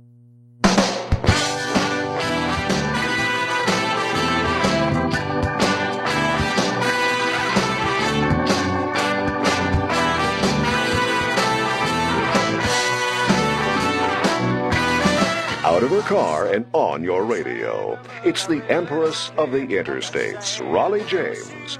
It's all in my hair. I may have to rest a little in between, but I can shag all night like I was 17. It is the Raleigh James Show. And a number of people called, what's that phone number? And of course, I'll add that to the site too. But if you're not online, 540-948-5303. And we'll be giving it again. It's Al Cuppett, and what he has to say is unbelievable. The problem is that it's true. All right. So, and again, I understand the pain of trying to not so much impart the information, but get people to believe that this is valid. But, well, let me just, because we're going to break again here in a minute. I got three things we need to cover before we get out of this thing. Something's going to happen on the elections, the weapons of mass destruction, we found them, and what they're planning to catch, how they're planning to catch the Jewish folks that are fleeing at the airports. Now, okay, good. These are all enticing. Let me ask you regarding the election, because my own theory is always that it's been useful idiots. Who they need to be in there at the time to pass what they're trying to do is who wins. So with that in mind, who wins? Well, I look at it, what I know is going to happen. I'm not going to go into details because I'm not going to throw a bunch of pearls out there, but to have things happen to me. But oh man! But I don't mean physical things. I mean people are going to turn and rend you. You know, if you throw something out there, the Bible says if you throw pearls out there, they'll turn and rend you. But I tell you this much: you know, there's 100 election observers in the country. Yes, yes, headed by a judge who has been impeached. Well, first of all, this is a sacred thing. Voting is a sacred thing to Americans. We have to be citizens and we have to be non-felons. And here's a bunch of foreigners out there who are checking in. And this is the thing, what I know that they're planning. Kofi Annan is planning, if George Bush wins this election, after this debacle comes down, he's going to declare George Bush had won by fraud, and he's going to say that Kerry won the election. That's what they're planning. Now, the second thing is he's going to declare George Bush a war criminal because he didn't find any WMDs. Well, since I've told you about the shadow government, I'm going to explain something to you. The weapons have been found, and I hear noise. We're going to break again. Okay. So hang on. That's all right. Yes, and we will get there. All right. And what a cliffhanger too. So, yeah, Bush wins and then is declared to not be the real victor. Well, we'll find out about the weapons of mass destruction. We'll find out what happens then, as well as Jewish citizens. I didn't even realize, although that ties into something I read about the Department of Defense today. We'll get there too on the Raleigh James Show. The Raleigh James Show. But as you hear Al Cuppett talk about what will happen with the upcoming election, think about the backdrop of what we've been talking about for the last 6 months. The voter machines themselves, a third of them without a paper trail, can be called into question at any moment. The false registrations. Al, they've already set it up for what you're talking about. They've already set it up, and my friend who had a revelation on it, he's never been wrong before, and I'm not going into all that, but he's never been wrong. He told me this, and then this is what happened. You see, the shadow government and the Brussels bunch want to ship our guys overseas. I told Wayne Huggins we're going overseas, and we're in 143 countries now. Bush charged over into Iraq, and the UN did not want it in Iraq. You notice that. Mm-hmm. They did not send, France and Germany would not send any troops. Now, let me back up a little. I heard a few months back a captain had come back, and he said, we found those weapons of mass destruction over there. He said, but we found them, and we cataloged them and stored them. He said, why isn't it coming out on the press? Well, the Germany, France, NATO, and the UN does not want it briefed, and here's why. They were caught with their hands in the pie, and the way they got caught was we charged up to Baghdad. They slipped them into Syria, and they slipped some into Iran. But the Kurds came down and snagged the convoy, and that's the ones this captain got his hands on. Now, I've just recently spoken with an individual who's here from South Africa, and she had interviewed a couple of Iraqi mechanical engineers who'd been called to see this shipment, and what she told me was that they told her that they weren't assembled. I said, no, of course they weren't assembled. A binary chemical warhead is never assembled and put on the missile until you get ready to launch it. Of course not. So what happens? Yeah, they were disassembled, but only a chemical engineer understands why, or someone who's been briefed on it, like I was in the Pentagon. And so that's why they were disassembled. Now, what has happened? Germany wanted to insure their oil. They wanted to make sure that Germany and France, they wanted to make sure that the Arabs give them their oil, so they pitched in and were caught with their hands in the cookie jar. And they also wanted to make sure Iraq destroyed Israel. And the UN did not, since they wanted to destroy Israel and the United States, they did not want us into Iraq. And because Tony Blair and George Bush went into Iraq, they're going to pay retributions. This New World Order bunch always pays back. For example, at Oklahoma City, the Oklahoma legislature in '94 had passed a resolution against the UN. Well, they decided to pay them back, and they put a blast off in Oklahoma City. They always pay back. Revenge is a big motivator for these people. So I'm expecting something to happen to England also, or specific to a British ship of some kind. And I expect something to happen here, which they promised us for time and time again. Yeah, well, we know we're going to have some election problem. Right. I wouldn't doubt that for a moment. Now, the other thing that I keep wondering about, and maybe you've got some intelligence on, is our economy has been phony since the formation of the Federal Reserve. But more recently, we are so debt-laden personally and corporately that there's no real money. And that's right. And the reason for that, of course, is control. That's right. And we owe everything to the World Bank. The Federal Reserve prints dollars, but the money really is lent to us electronically lent to us from the World Bank. And we now have no gold and silver reserves. We have no natural resources. They're all tied up. And our production has been shipped overseas. That's the three things that make a nation wealthy. And what it is, we owe all this money to the World Bank. And now the collateral, Raleigh, is our property, me and you and our property. That's the collateral to the United Nations and to the World Bank. Now, so of course, if the economy were to fully falter, shades of 29 or worse, this would easily create the civil unrest you've discussed in terms of FEMA taking over. That's right. So what we saw in 2000 to 2003 was kind of a hiccup. Is there a point when it's going to collapse? Okay, I'm always suspicious of the 29th of October. You got to watch the 29th of October. It's also the 28th is the full moon. Now these New World Order geeks, they always do stuff by satanic holidays. They use the full moon. They use the 13th. They use summer solstice. They all have these eight high Sabbaths a year they pull, and high black Sabbaths. Everything is run according to witchcraft. All these people running the show, believe it or not, folks up there in Washington, are operated by secret societies, by the Illuminati. The Jesuits of Rome were involved in it, and these people are being directed by an intelligent being, and we call him the devil, and he's for real, and he's up there. And I suspect we're going to have problems. I know that we're going to have problems. I'm worried about October the 29th because an old guy, years ago, I heard him warn about the 29th of October. We've had 11 of them come since then, and one more is coming. But the 29th was a bad day in 1929, and it's just after the full moon. And you always watch for those kind of things. And I'm worried about that particular date because Steve Quayle is worried about right now in the next few days. It's a possibility they're going to do something. They've already said, we might have terrorism and we're going to postpone the elections. Well, that should have been a red flag to every American. Hold it, postpone the elections. Wait a minute. Right, they were asking about that months ago. Right. In terms of you were mentioning that, and you've had some of your websites too. Something about the Jewish people should be particularly aware. What's going on with that? Okay, this is the deal. The devil and his angels always hate the Jewish people because they're the sons of Abraham by the flesh. They always hate true born-again Christians because they are the sons of Abraham by the Spirit, by faith, by faith. Right. And what they did here in America, in Holland, in Germany, they demonized the Dutch communists. They said they burned the Reichstag down. And when they got the Dutch communists, Himmler and them guys took over. Hitler and Himmler and Heydrich, 3 H's, they took over. And then, of course, they went after the Jews. And, of course, the Jewish people are given the ability to have wealth, whereby God will renew his covenant with Israel, and they know they had money, so they stripped them down of everything and took their gold, and they put them in the chambers, gas chambers. And I've been there and I saw it before they sanitized it. But here in the States, I have a friend of mine.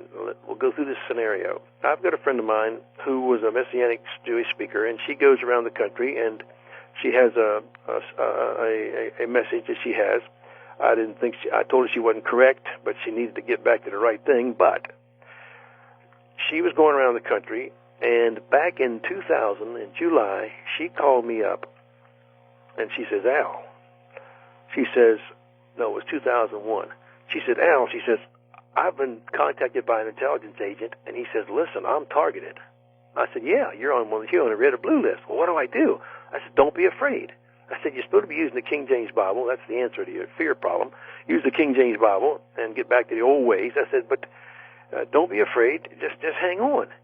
Well, a week or two later, I got a call from a retired colonel who knows her. He said, after she called you, she had 2 FBI agents come to her and said, listen, we believe like you do, but we have intercepted, and now folks understand that the foreigners in our country are using commercial communications, and our guys are able to break down their codes and intercept messages, just like we intercepted the regional blue list. CIA intercepted that.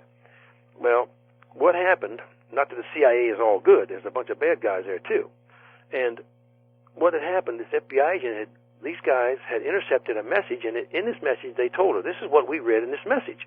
And we know you're Jewish. We know you're a Messianic Jewish. That means you believe in Jesus. And this is what we found out. We've intercepted a message whereby they're going to put international cops in the international airports. And they're going to snag terrorists. Well, that sounds good, right? Maybe to a point, right? Well, we're going to get these terrorists. No, you don't need UN cops to catch terrorists. You need American cops to catch the terrorists if they really exist. And if they are who we say they are. Well, the FBI agent said the further in this plan was when the Muslims riot in this country, and that was the word she used, caused a big problem, the Jews will flee to the airports, right? And he says they're going to catch Jews. That's the plan. Now, why?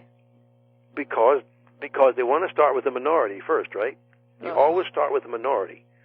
And I'll tell you about the cigarette smokers. They started with them first. Well, right, of course, and that's always They demonized the cigarette smokers. Okay, that worked well. Now they got to insert the next set of names, all right? Now, what happened right after that, the 31st of August, the UN Conference on Racism in Durban, South Africa, declared and made a resolution that anybody who believes in Zionism, that's racism, that's a crime against humanity.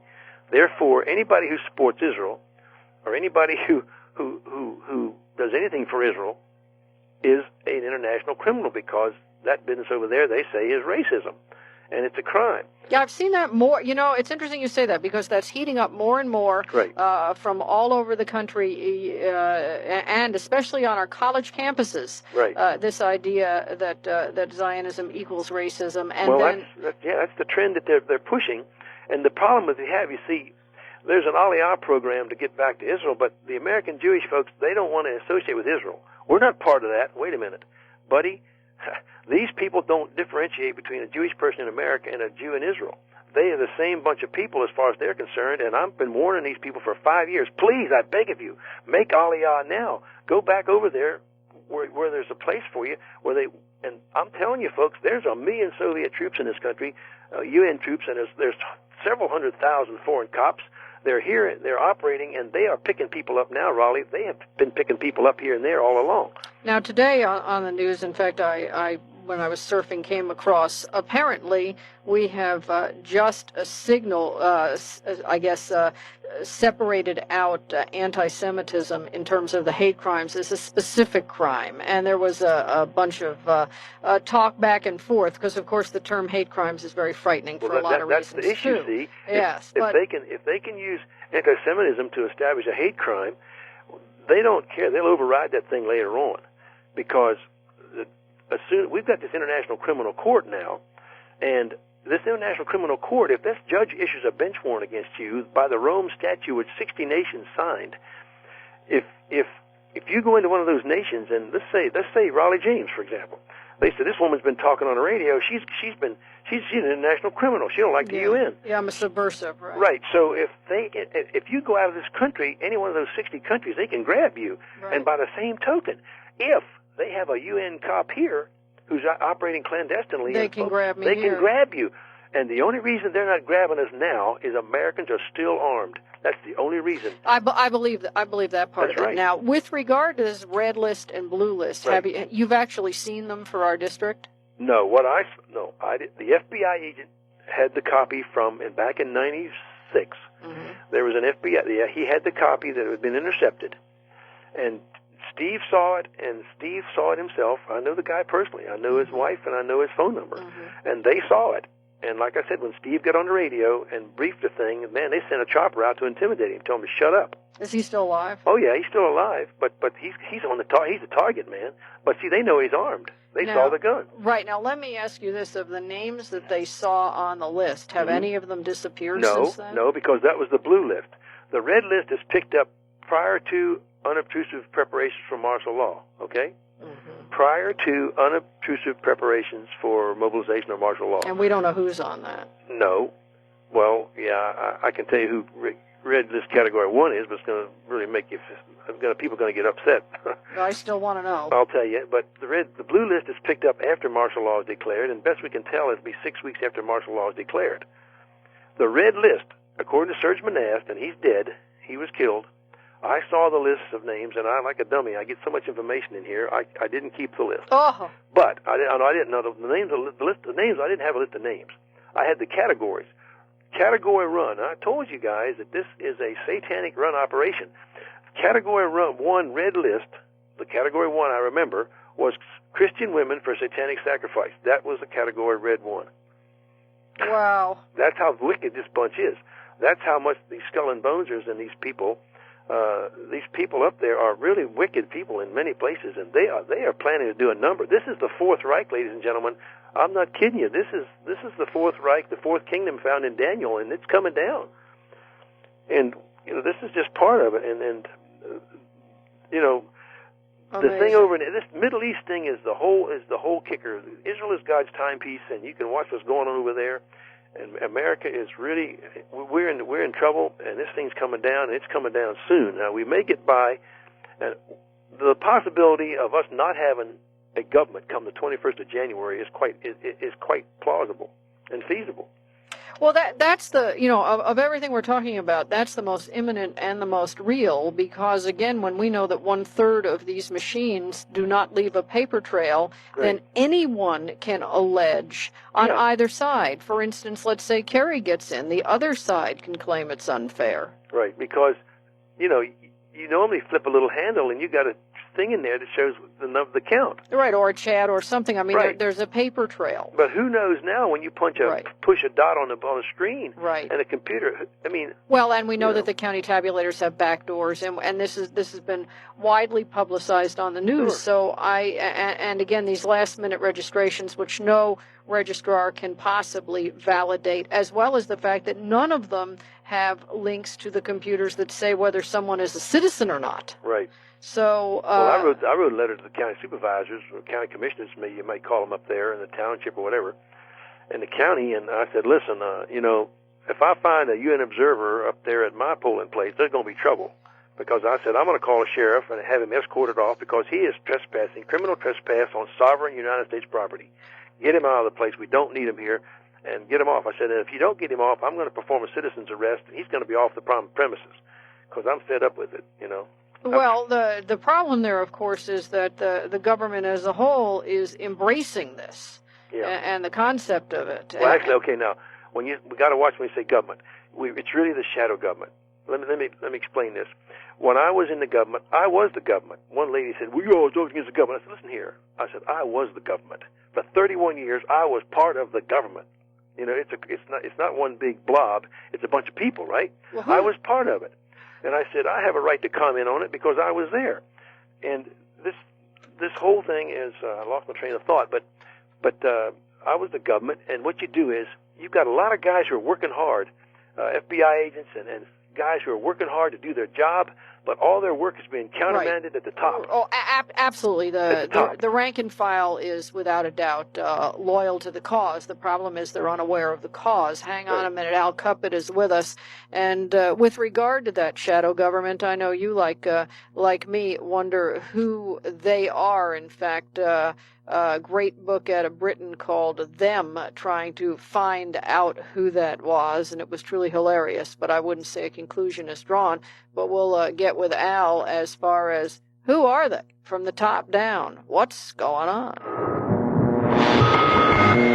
Oh boy, it's the Raleigh James Show. I want to mention Hardin Optical again. They are great people. It's a small company, American, in Oregon, with wonderful products. They call it tools for the curious mind, and indeed it is that. It will instill a love of learning in a young person. It will restore that sense of wonderment to you. And a number of the products are very inexpensive. I mean, their desk globes are terrific, for instance. You can explore both sides of the moon and more, or project the stars on your ceiling like a real planetarium, picking out the view, date, and time.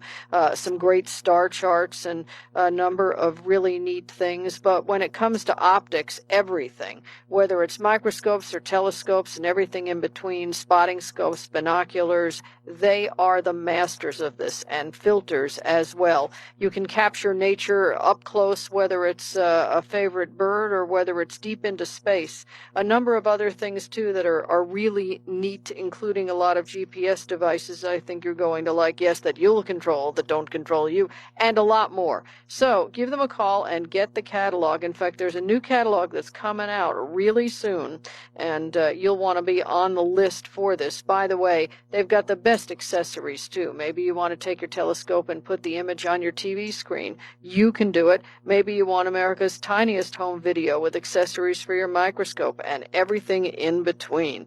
800-394-3307. 800-394-3307. They can probably call them right now. They might be there. Otherwise, leave a message. And you can go online anytime, of course. That would be modernthought.com, or call 800-394-3307. Do you want the best rates in term life insurance? Then remember this number, 800-818-0191. 800-818-0191. Protect your family with $1 million in coverage for less than $3 a day. For example, a man age 45 non-tobacco user can obtain $1 million of coverage, issue preferred, for only $75 a month, level for the next 10 years. Call now, 800-818-0191. 800-818-0191. And a 50-year-old man, non-tobacco user, can get $500,000 of coverage, issue preferred, for only $113 a month. And these rates are guaranteed not to change for 20 years. We have smokers' rates too. If you want $500,000 or more in term life insurance coverage to ensure your family's security, that's our specialty and no one can beat us. Call my friends at Term Busters 24/7 for a free quote. Rates and availability may vary by state. 800-818-0191. 800-818-0191. 5303. And if you go to ROLLYE.net, you'll find about 4 links to Al's stuff as well as Al's ordering page. So here we are amidst, it's already here, the shadow government. And so, Al, the big question always comes up. When it comes to the top tier, who are they? Okay. The top guy in this thing is the senior Jesuit cardinal in Rome, and his name right now is von Kolvenbach. He is the one who is the spiritualist medium who gives directions. We have in Brussels a massive computer in Brussels.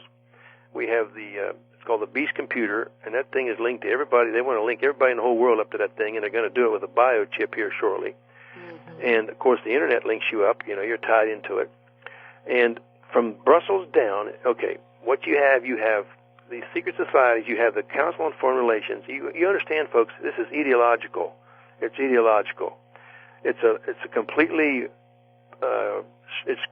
strange to most people's comprehension of the wickedness of these people. But they believe their God, the devil's going to win, and he's not going to win. The Lord Jesus is going to win. But they have this plan going, and what they have is they have the secret societies, the Illuminati people. G8's part of it. G8's part of it. The Club of Rome is part of it. The G8 nations, or the leaders of the G8 nations, are into it. The Club of Rome set up have broken the world up into 10 sections, okay?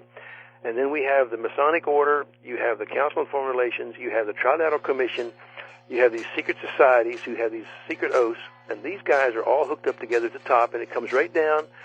Greenspan's part of it, the Schumer's part of it, Waxman's part of it, Feinstein. Then we have a bunch of others. Kerry's part of it. Now, is this Cheney's part of it? Is this like a bullseye where only people close to the inner circle know exactly what's going on? And That's right. That's right. So much like the CFR and things like that. The CFR, it's all hooked up, and they're all hooked together in one ideological brotherhood. So when you're saying that a woman like Feinstein, not that I like her, but does she in any event realize she's doing the devil's work? Maybe I better back off. I just know that you never can tell. You never can tell until you try to reason with them one day up front. You got to be able to talk to them personally. But they are doing unbelievable harm to this nation by what they're doing, and they're either being told to do it and are doing it on command, or they're doing it out of complete ignorance. Well, yeah, then that's really frightening in their own ideology, and we'll get back to that next hour. Another hour with Al Cuppett. Yeah, I told you wouldn't believe this stuff, and we will get back to the red, blue, and green lists and the likelihood that you're on them. 540-948-5303 gets you to Al's stuff, and we'll tell you again how to get to my site coming up. The Raleigh James Show.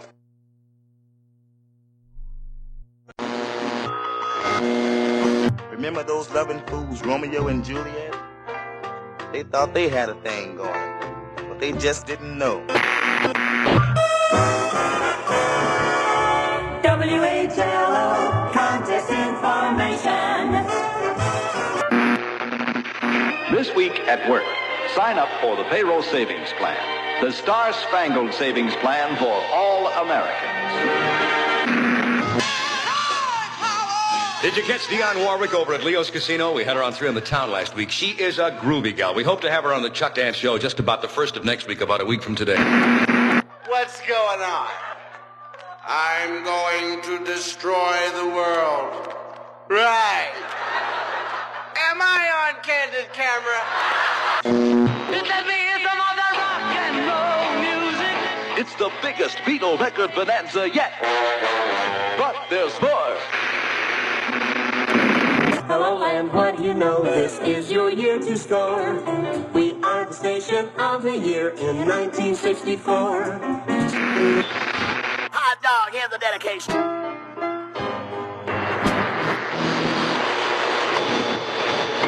Direct from the edge of the lunatic fringe, it's the Raleigh James Show.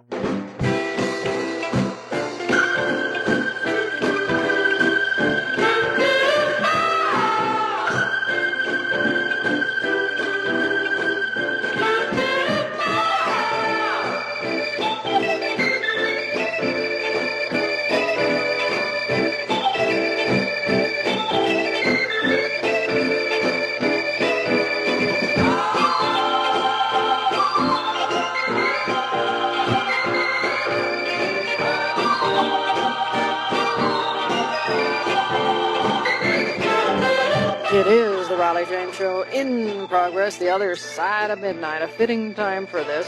And I admit, if you've been listening, it sounds too unbelievable to be true. I'm right alongside with you there. It's out there.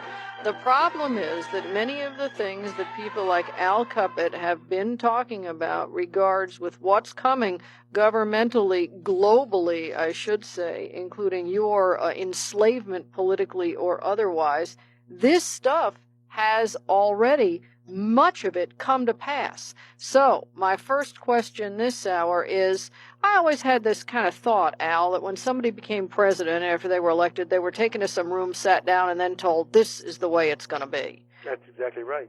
So, I would think that a lot of these guys, until they're elected, have no idea.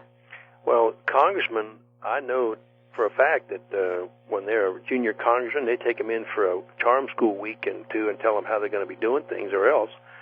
And one of them told me that they pulled it. What they do is they'll tell the congressman, look, you must understand, this is the situation. Let's go back to this first. when these congressmen come to town, or congresswomen come to town, they come from far away. They have to come here. They have to hire people to help them in their office.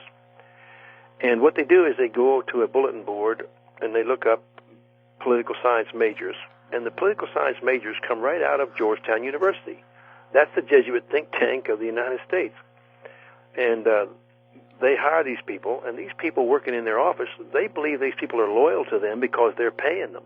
They're not loyal to the congressman at all. They're loyal to they have an ideology to follow. And what they're doing is they get their bosses in this chain of command, this shadow government chain of command, and they'll write amendments to these bills, and they'll do it in the Senate, they'll do it in the House. When the thing goes through, the congressman's pork bill gets passed. That's all he's worried about. Mm-hmm. But when the amendments go through, holy smoke, who put that on there? Right. And that's how they're doing these horrendous bills. Oh, absolutely, and I've talked about that often. If we had 3 amendments to the Constitution, one being no unrelated items onto bills under discussion, the other that no one could vote on a bill they have not read in their entirety, and the third that they'd have to live under the rules of the bills they're passing, that would wipe it out automatically. Right. But yes, the unrelated items snuck into bills when bills are 6 feet high. Right. You can see that coming, but most people feel or have felt that the God, so to speak, is not so much the devil as the vision of secular humanism, one world love, and things of that nature. Well, the whole thing is run by an arch devil. His name's Lucifer. He's running the whole thing. In fact, he's the angel of light, and he's in charge of all this thing. And the gospel of Christ was supposed to have conquered this, except when they started using perverted Bibles back in the 1950s, the church lost its power. And then we switched to every other kind of gimmick in the church, and now we are facing this horrendous scenario because whenever Israel in the Old Testament sinned, God sent a foreign army in to conquer them. And now we have this, Lincoln said, and Jefferson too, we'll never be conquered from without. It'll be done from within, and traitors from within have sold us out. Now, where we are at this point, obviously, and I agree with you that the reason, for whatever reason they're moving forward, cannot fully move forward as long as we're armed. That's right. They have to have a scenario to disarm the country, and they do. They are going to assassinate a top political figure, and I suspect, and I mean, I'm not going into detail, but I suspect it's going to be a Republican. And when that happens, then the Republicans will have a reason to ban guns. And, of course, Americans won't take guns from Americans for the most part, because they believe in the Second Amendment.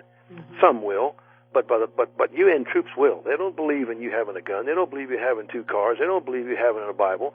They don't believe in you having anything. And these Chinese troops don't even believe in you having a wife, probably, because they don't have them, because for the past 20 years over there, they've only allowed to have 1 child, and it has to be a boy. Right. And they kill all the girls and have a boy. All these Chinese troops are coming in here. China has got the Costco's got the biggest port in Freeport, Bahamas, in the Western Hemisphere. Well, they also have Long Beach Port in California. Long Beach, they got Long Beach. Both sides of the Panama Canal. These guys are all over the place. And let me tell you, let me give you an example.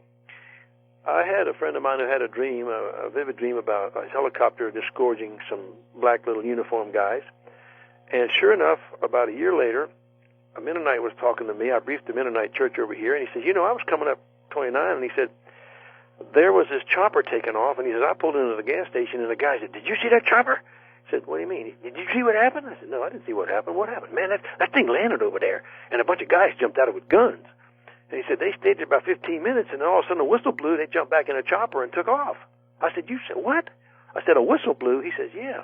I said, whoa, wait a minute. I said, when Americans, we use hand signals, we use watches, and we use communications. We do not use whistles. That's Chinese. Those guys in that chopper back in 1994 were Chinese. Mm-hmm. These guys are here.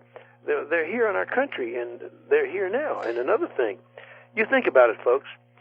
Since Clinton came to power, since the beginning of the Clinton administration, there have been 5 major wide-body plane crashes out of New York City, out of JFK.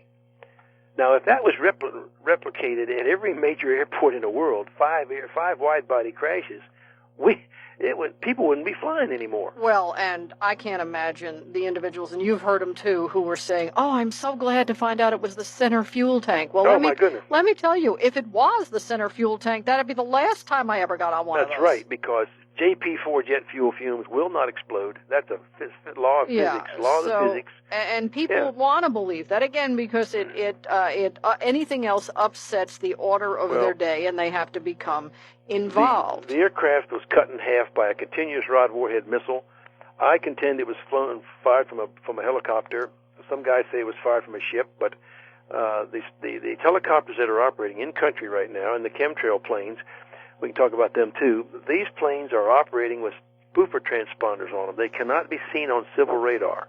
So that plane was taken down because, according to Miami Herald, 2 of Clinton's bodyguards, ex-bodyguards from Arkansas, were on that plane, were going to the Le Monde magazine in Paris to spill the beans, and that plane was taken down to make sure those 2 bodyguards didn't spill no beans. Well, we've heard, it's so funny. If that's not true, it's interesting how every one of Clinton's enemies disappears. And, of course, I hesitate to just focus on Clinton because, again, it makes no difference be they Republican or Democrat in the long run here. Right. So, now, with regard, the red list is the immediate list, so to speak. Right, the red list is the immediate list. And people are already disappearing from that list? Okay, well, I tell you what, when 587 crashed, when American 587 crashed up in Far Rockaway, Jackie Cooper was walking down the street.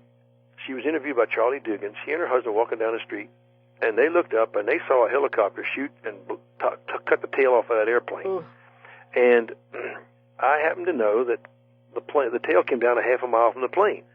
So obviously it wasn't wake turbulence because I'm a pilot and my son flies 767s. And wake turbulence will not take a tail off of any plane. Right. Wake turbulence will merely roll a small plane over.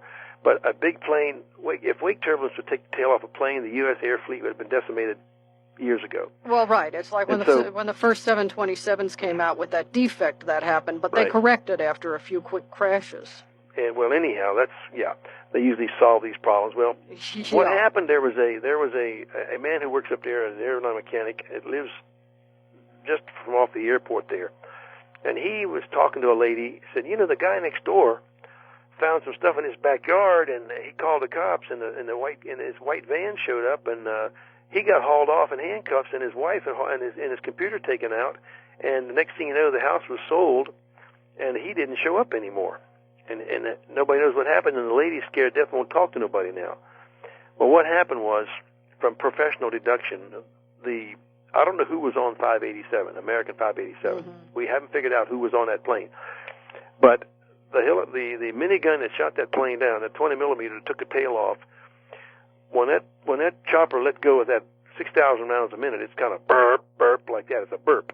And the one guy said it sounded like a chainsaw. That's exactly what it sounds like. It sounds like a chainsaw. It roars. Well, right underneath that chopper was about 6 bushel baskets of shell casings, okay?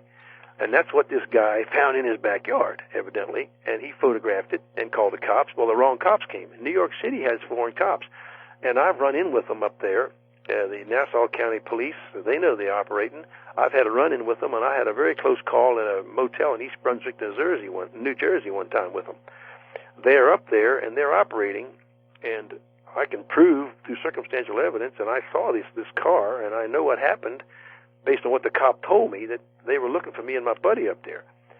So I've been investigated by the Secret Service, the FBI, the state police, and when they come here, I show them the book of pictures, and they go away with their head spinning. I show them my credentials. I said, look, I've cleared above anything you ever cleared above. And I said, I was in a higher pay position than you guys ever were. And I said, I served this country loyally and faithfully for 31 years, including the Bronze Star and the Purple Heart. And I got wounded in Vietnam. And I said, listen, I'm here to stand up for America, and I ain't serving the UN. But, I stand up for the Lord first, and I'm trying to warn my Christian friends that they are so ignorant they don't know what's going on. But now I'm trying to warn my Jewish friends to get out of town. Now, was the guy who found the debris, is he still missing? As far as we know, he is, yeah. And the woman next door won't talk to nobody. She ain't talking no more. She ain't talking. She's scared to death. That's just circumstantial. They'll never give you an affidavit, but there's 102,000 boxcars out there built by Gunderson Steel in Portland, Oregon, and they're out there, and they're there. We've proven they're there. The retired FBI agent has got the contract.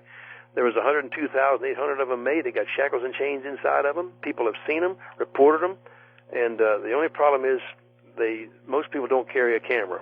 Now, someone had called into Alex Jones last week from New Mexico saying they saw massive amounts of white railway boxcars. That's right. And he said he saw Soviet double-bladed choppers coming too, and that's part of the scenario.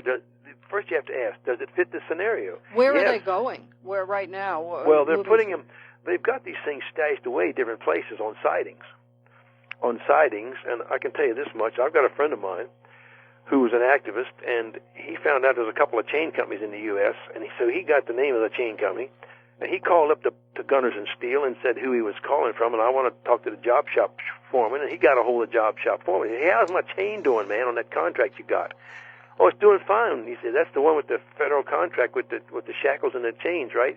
He says, yeah, it's doing fine. Your chain's working out fine. He proved it, that these things are being made and manufactured. And Ted Gunderson, no relation to the Boxcar Company, retired FBI agent, he went out and found the FEMA contract on that thing.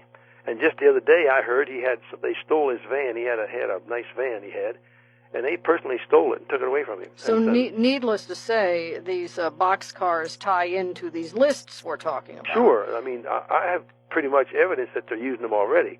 I do know that in Michigan and in Wilmington, Illinois, and in Brantley, Alabama, there's been roadblocks set up. These cops have been out there pulling people or jerking people out of cars. They run it for 30 minutes and take off. The reason they run it for 30 minutes and take off is because the Americans still have guns, and they don't want to have 50 militia guys show up.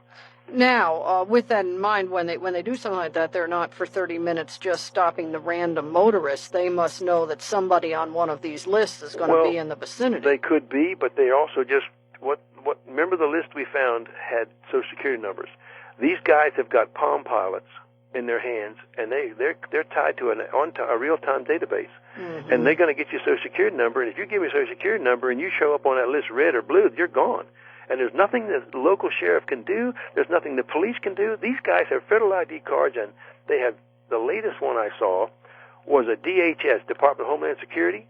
He had this one was a white one. He had an all-white big Ford Explorer, and he had the back windows. The windows are completely darkened out, with the exception of the windshield. And the back window was down about halfway, and I looked inside, and I saw this modern, state-of-the-art cage in there. And this cage had slits in it, 1/8 of an inch wide and about 3 inches long. The whole cage was made up of 1/8 inch slits, and it was real. You couldn't see who was inside the cage. You couldn't see if anybody's in the cage. And this guy had a federal plate on it, and it had DHS. Well, that's Department of Homeland Security. But see, nobody knows who the Department of Homeland Security is. Right. And that's where we were talking about. They codified all these things we were talking about before under the name of terrorism. Now, It's okay to hold people without any cause. It's okay to hold them secretly, including our citizenry, which, of course, gives them the ability to do exactly what we're talking about. Al Cuppett is my guest. And, again, that phone number. And I'll say it slowly this time because a number of people are saying, you're saying it too fast. All right, here we go. 540-948-5303. All right, so that's that. Plus, if you go to my website, rollye.net, you'll get 4 links to Al, including a link where you can order his videos and other tapes. And so, we've had a number of calls, by the way, and I didn't want to put anybody on the air because I knew that I wouldn't get through all this, just Alex and Al and me. But let me also mention that we have had people like ex-military guys calling in saying that they've seen the helicopters, others that they've seen the cars. When you start having these conversations, it's very quick to get collaboration, which makes it even more frightening. Oh boy, it's the Raleigh James Show. And the Sea Crane Company, they'll be back tomorrow. Whenever you get up, give them a call. 800-522-8863. 800-522-TUNE. Everything radio and a lot more in this catalog. But when we're talking about many of these topics, one of the greatest places to find out more is shortwave. And the Sea Crane Company has great selection of shortwave radios that will delight you from very inexpensive things on up. Maybe you're interested in XM or Sirius. They've got the receivers for that too. And then, of course, AM, FM, things from smaller than the size of a credit card on up to just beautiful radios like the CC Radio Plus. Now, with the holidays coming up and thought of gifts and all that, there's a couple things in addition to the mainstay, like the VersaCorder, where you can get up to 4 hours on one side of a cassette tape. And that is the TEAC AM/FM turntable. If you've got vinyl around, not only will you be able to play it 45, 33, and 78, but they've got audio out jacks, so you can go ahead and turn your vinyl into CDs or into cassette tapes without any problem. It's a self-contained unit, so you don't need an amplifier, but with those audio outs, you can tape to your heart's content, and that's just a terrific gift. It's a turntable, a radio, and also a CD player, or a really neat small handheld television set. Who would have ever thought it? But it's in the catalog. So a number of things, the best customer service in the world. They'll be back tomorrow. Whenever you get up, you give them a call. 800-522-8863. 800-522-TUNE, or online anytime at ccradio.com. Over 41 million speeding tickets are issued every year with the average fine over $120. Add court fees and the increase in your insurance, and your cost might triple. Why take the risk? Make your car invisible to all types of speed detection equipment, including radar, laser, and even the new POP radar technology. With the Phantom, with 360-degree detection capability, the Phantom guarantees that you will avoid all types of speed traps. In fact, if you get a ticket, the manufacturer will pay your fine. The Phantom is so effective that it's illegal in some states. So call now for details. Remember, the Phantom is 100% guaranteed or your speeding ticket is paid. So if you never want to worry about hearing this again, get the Phantom today. Call 800-790-0359. That's 800-790-0359. Call 800-790-0359. Not available in California, Minnesota, Nebraska, Virginia, Oklahoma, Utah, or Washington, D.C. Certain restrictions apply to guarantee. Call for details. Yes, our disaster agency, right, that's been around since the Carter days. Well, you would be utterly amazed what executive orders allow FEMA to do. And I agree with Al that disaster is only a front. Why else would this be hidden?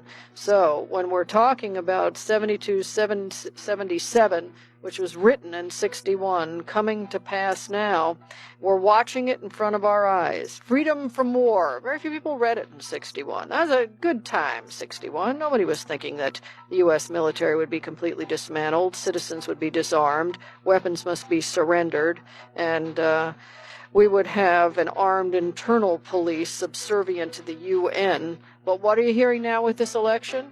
You are hearing loud cries. We need the UN to monitor our election.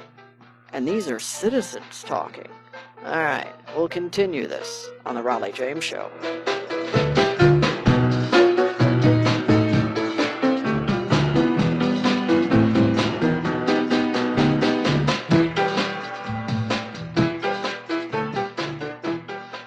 The Raleigh James Show.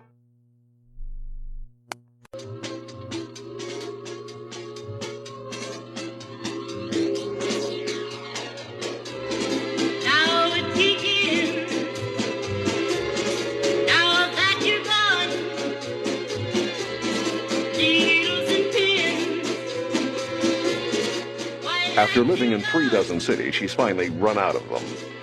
It's the Raleigh James Show. Till you return, lighting that torch and watching it burn. Now it begins, day after day. It is the Raleigh James Show. And we're talking to Al Cuppett. And I'll tell you what, Al, we've just had a few phone calls with people saying, the heck with all this, I want to know who's on the red, the blue, and the green, and how they got there. So let's get specific. What do we know? Okay, well, first of all, talk show hosts are probably on air. Seriously, because you're a real threat. What list would I be on? Well, obviously you must have divine protection or you ain't on the red list, okay? Oh, you mean I'd already be gotten? was quite well. Jody Houston-Truitt disappeared out of Mason City, Iowa. She was a talk show host with a TV show. She disappeared in 1985. Really? 95, yeah. And I've got a Jewish friend of mine out in Texas who has confronted some of these black uniform guys. You see, in Texas, you're not supposed to have a state police. You have a Texas Highway Patrol. We have Texas Rangers. Right. He confronted some of these guys in black uniforms and white Chrysler vans who wore pistols.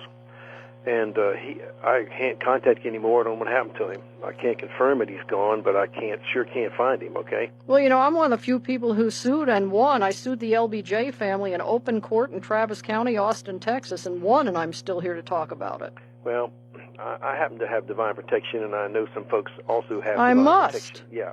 All right. Now, so that's one. Yeah. Talk show hosts, anybody who is an activist, militia leaders, and most. The pastors in these churches are not on the list because they don't know what's going on. They're not a threat, see? Right. They're on the blue list. They'd be on the blue list. So talk show hosts are on the red list? I would suspect that you're on the red list because you're an active participant in exposing their plans. I'm so easy to get. Well, I'd be easy to get too, but I've had I've had several times I've had close calls, but haven't suffered because the Lord promised me my life for a prey, and He said, if you'll do my job for me and do my job and do your job, I'll take care of you, and I'll, no weapon that is formed against you shall prosper. All right, so activists and militia leaders, would they be on the red list? I would certainly believe that they would be. Okay. Also, Admiral Borda is gone. He obviously was on the list because he wasn't going along with the program. Yeah, right. And some of the other people we talked about, you betcha. Absolutely. Admiral Borda, Bill Colby. Bill Colby was writing an expose on this whole mess, ex-CIA director. He just said he was killed. Right. And also the guy that went on the KAL flight, Larry McDonald. Larry McDonald. Larry McDonald was a John Birch Society, and he was a Democrat. He was exposing him. His plane went down, and he was killed. And I can tell you more about that than some people know. But there was collusion by the United States government in that. But of course, again, you have the shadow government calling the shots. Let me give the folks an idea how this thing works, okay? Since we've got time, right? Yep. Okay. When Bill Clinton went to England in January of '94, he made a speech, and the first question was, "Hey, Mr. President, what about the bloke in Dallas who has those 17 million signatures to impeach you?" Clinton made a right face, walked off the platform, never said another word. News conference terminado, and terminado, they say in Italian or Spanish. But I knew this because I got a friend in England who called me. We didn't read about that in the States, but when Clinton got back to the States, about 3 days later, Mike Ben was an attorney on Wilshire Boulevard in Dallas, and he had these signatures in his basement. And the next morning, he had a chopper over his house. Now, I saw the damage the chopper did on Linda Thompson's video, America Under Siege, and I also talked to Mike Ben. I was on a talk show, and he called in, and I heard him tell the whole thing. And the next morning, after that morning, a chopper came out. Now, this poor guy across the street has a reverse floor plan house, and he has a chimney in the middle, just like Mike's. And boom, boom, this chopper shot 2 rockets into the house. It was a long rambler. The rockets went down in the basement and blew up. They blew up in the basement. The house didn't burn down. The TV and radio come out with, lightning struck a house on Wilshire Boulevard. Okay, that's the little-known facts, except 2 hours later, the Secret Service showed up with a rent-a-truck and paid the guy for the appliances and drove off. Now, that's the little-known facts, okay? Now, what happened was, when a house is struck by lightning, the TV set gets ionized. The screen goes bonkers. It has to be degaussed. They call it degaussed. Well, that didn't happen, so they had to get the TV set out of the house, right, to make the story stick. Well, what happened was there was a phone call made from the tech director of the New World Order operations. I don't know who this guy is or where he's located, but whoever's in charge of this operation realized he had to get television set out there. So he called up to one of our friends in the White House, right? And they called over to the Treasury Department, told Treasury Department, hey, you got the badge and the gun. You get out there with a rent-a-truck and spend some money and get out there and pay that guy for the appliances and get that television set out of there and all them appliances. Well, the Secret Service guys, they were told what to do from Washington, right? Mm-hmm. Out there they went. They paid the guy for the appliances, gave him a voucher, and drove off. And they didn't know what they were doing. They were just told to do it. Mm-hmm. Now, this is the same thing. And so whoever sent that helicopter, right, had the power to send the Secret Service. That had to be coordinated at the top level of the United States government. That's where the shadow government, that's how they work. Well, and possibly apart from the top level, because, as we were talking about before, I think that most of the people that we know, the names and faces we know, are not inherently evil people. Some are misguided, some are very self-righteous. Others, like I say, probably have that talking to, because when I watched those debates and watched Bush, the first one I swore he was drugged. The second one the second one I thought, well, they pulled him off the drugs prematurely, and you look at this, and so you wonder if he's not a double. Well, or something's up with that. But okay, so here's the red list. Now, who's on the blue list? Well, the blue list is people who are just like my buddy. He's a Republican activist. Just conservative Americans who believe in the Constitution, who believe in the Second Amendment rights, mm-hmm. who believe that you have property rights, who are staunch, outspoken. There's a lot of outspoken people out there, and a lot of them. A lot of them are conservative congressmen who don't realize what's going on. Really, they're out there trying to fight this battle. Ron Paul, Bob Barr, Roscoe Bartlett. Yes, all wonderful men. Yeah, these good guys. Now, and I'll tell you, one of the guys who ain't on the list, that's your guy from the Spectre up there. He's part of the problem. Well, we call him Benedict Darlin. The Spectre and Orrin Hatch and John Warner. If you know how John Warner got to be senator, a man died in a plane crash that Warner got to be senator. Well, and you mentioned Hatch. I mean, he's one of the most obvious turnabouts, because when he was first in there, he was as conservative as could be. And, we've joked like someone has dirty pictures of him with goats or something. But mm-hmm. in reality, talk about a man who has gone lock stock with what we would believe the New World Order to be. It's Orrin Hatch. Well, let me tell you what happened to Maxine Waters. I had a Holy Spirit reveal to me that Ron Brown was shot in the head with a dry ice bullet. Now, they can take you out. The FBI told us back in 1978, and I talked to Steve Cogswell, and he was the pathological examiner, Lieutenant Colonel Air Force doctor who examined Ron Brown, him and Colonel Haas. And, of course, he was jerked off the case, and he took the x-rays of Ron Brown head and went out there and made a how to not do forensic medicine lesson, right? Yeah.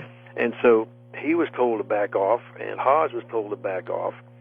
And what had happened, I went up to Capitol Hill with about a 60 flyers, two or 3 page flyer, and I passed it out to all the Black Caucus members on Capitol Hill.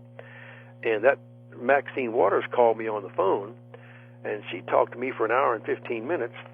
At Christmas back in 1997, mm-hmm. she called me, and she said, I want to know what's going on. I said, you better be careful. They'll get you. They're not going to intimidate me. Well, as soon as Sonny Bono was taken out in January the next month, you didn't hear another word from Maxine Waters. In fact, she went pro-Clinton all the way. She went big-time pro-Clinton. So.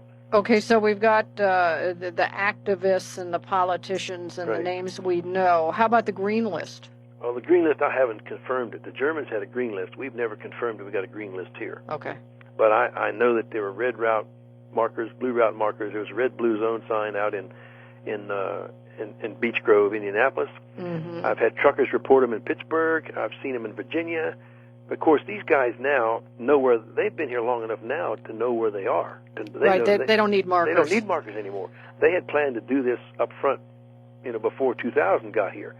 But they've been slowed down. Thank the Lord that they've been slowed down, because this is the New World Order, folks, and this is the Fourth Reich, and they're here. And we've do a number on us. We've seen, as I say, such evidence of this, and of course the RFID tags we've talked about, yeah. The old carrot and stick. On the one hand, people saying it's for the children, for their right. good, and the other hand saying, well, we have to do it with rapists and prisoners who are sexual offenders, and society would go along with that. So I can see how this gets done. I mean, every time I hear an OnStar commercial, I go right. semi-ballistic. There you go, man. There you go. Don't even start me with OnStar. And of course, now we're hearing about the FEC going to regulate internet content, but I would assume that knowing our whereabouts and our thoughts, and of course... Okay, speaking of that, cell phones, okay? Uh-huh. Cell phones are now with GPS locators on them. Right, you can turn them off, it doesn't matter. Yes, but it still works. Of course it does. And those things are not... yes, the only way, this is how you can stop that. Now, if you folks are worried about it... Take the battery out. Well, that might not work either, because some of them got a battery that keeps them charged up, keeps the top end of them charged up. But if you put them in a little... you get a metal candy box. Okay. If you put it in a metal candy box, it cannot emanate a signal, and they don't know. You won't get any phone calls. Right. But they won't know where you are until you make a phone call. Right, which is a very important thing, because, yes, a lot of people don't realize that even turned off, they're absolutely transmitting. They can still transmit when they're turned off. Sure they can. Because you can pull the battery out, and they'll keep a memory in that thing. Some of them, they'll keep the memory in there. Yeah. So who knows it's not transmitting. The other thing is the surveillance. They have the internet, the intelligent highway system is a network all over the country. It's been installed. Lockheed Martin built it. Leon Panetta was in charge of it, who left over from Clinton to the Bush administration, and they didn't change him out. He stayed on, and for continuity's sake, for the New World Order. But the intelligent highway system has got sensors under the road. It can tell how fast you're going, which direction, and about how much your car weighs. And they've got them all over the place. And they got a box on the side of the road, and sometimes a solar panel. They're all over the country. Well, and they're also moving toward easy pass being mandatory and all roads being tolled. So, controlling transportation is easier and easier. I would assume that part of this whole push to broadband over power line, which is a disaster in many levels, but also is a way to be able to intrude on our every movement. Well, yeah, in New Zealand's a test case. In New Zealand, they took the weapons. They also put more than double the amount of fiber optics into the houses, right? They're going to use two-way communications down to two-way. They're going to watch you. I mean, you're going to have to report for roll call one day in front of your TV set or something. Yeah. Stand there, and are you all down there? You were all here. This is a total control, ladies and gentlemen. They plan on total control. Right, and they're going to get people. You already hear people willing to go along with it. I'll give up my rights for protection. Yeah, I'll give up. I'll take a chip. Right. Three Marine officers 6 years ago. It's almost 6 years ago now. I had a call from a waiter's brother up there. He says, "Al," he says, "let me tell you what happened." He said, these three Marine majors came in, and they bought their meal, and they asked the waiter, my brother, they asked him, "Hey, man, can we play by chip?" He says, "Huh?" He says, "Well, what's that thing on your belt?" "Well, that's a calculator." "Oh, we thought you had a scanner. We want you to scan our hand." I have talked to mothers. 2 years ago, I've talked to a mother who had a son in the Marine Corps at Pensacola. He took a chip under his skin. Another one with the Virginia Blood Services. She told me her son was in the Army, and he'd been told he had to take a chip under his skin. And these things are already here. These tracker chips can find you. They can find you from a chopper or a satellite. They're a transponder. They bounce a signal back also. Oh, absolutely. And that's the thing. People say, when's the New World Order coming? It's here. It's here. It's absolutely here. Yeah. Now, hang on. Al Cuppett is our guest. We don't have much time left. And a couple things I wanted to cover, including chemtrails. I doubt we'll get around to vaccines. I wish we would have the time for that. But I will have Al answer the question that everybody asks, where can we go? Is there anywhere you can go? Can it be escaped? Oh boy, it's the Raleigh James Show. Did you know that glare is a primary cause of so many highway accidents? If you're a driver, especially a professional driver, you're probably well aware of that. And you also know that glare does not just happen on sunny days. Glare is the major reason you can't see through rain when you drive. You need to eliminate glare to drive safely, to drive longer, and to drive more comfortably. But how to do it? Well, this is where Australian-made Spotters polarized sunglasses come in. They virtually eliminate the glare in bright sunshine and in winter rain, fog, or snow. In Australia, truck drivers swear by spotter shades. They've been using them for over a decade.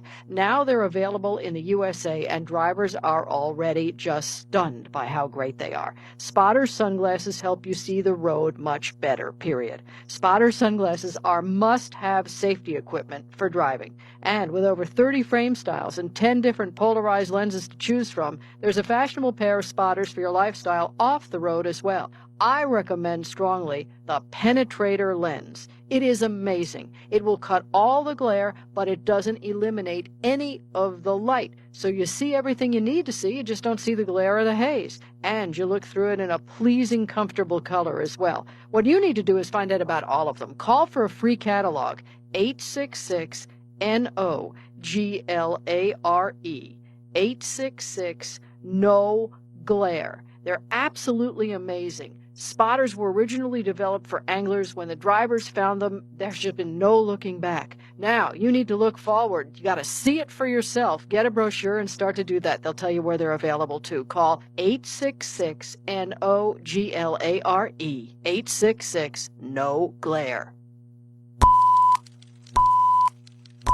What do you know about the FTAA, the proposed free trade area of the Americas?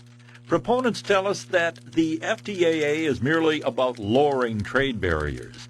They say it's a plan to create prosperity and enhance freedom throughout the Western Hemisphere, and that busy Americans don't need to be concerned about it.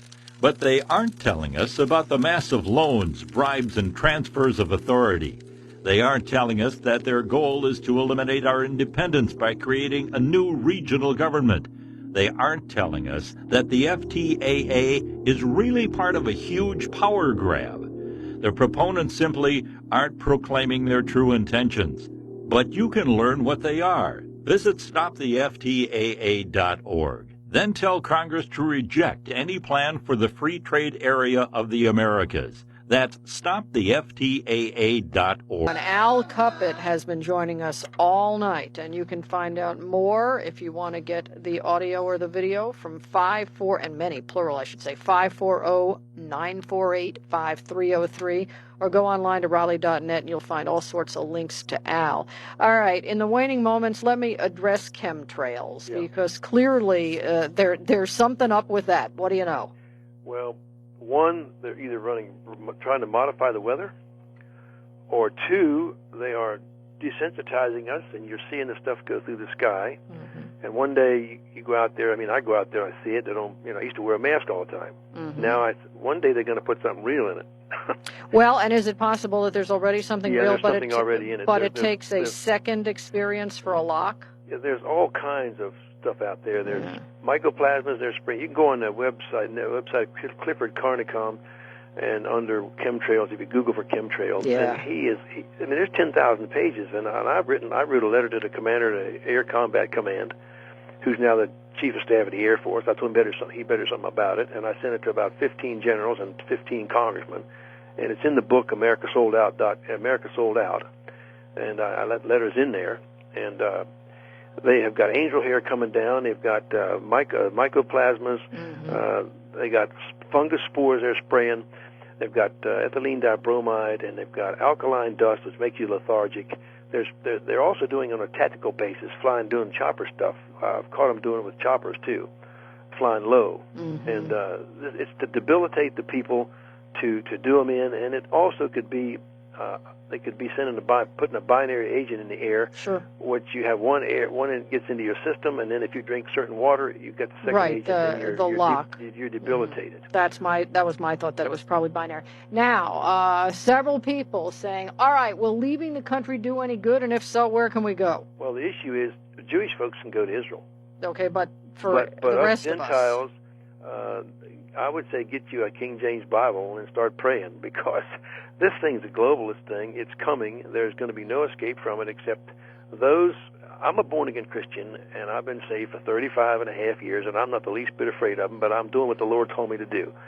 And those out there, if you're not a Christian, if you don't know what it is to be saved, you better find out, because if you take that mark under your skin, take that chip, that's spiritual adultery with the devil, and you're perished forever. But don't take that chip under your skin no matter what. And they're going to try to starve us into taking it.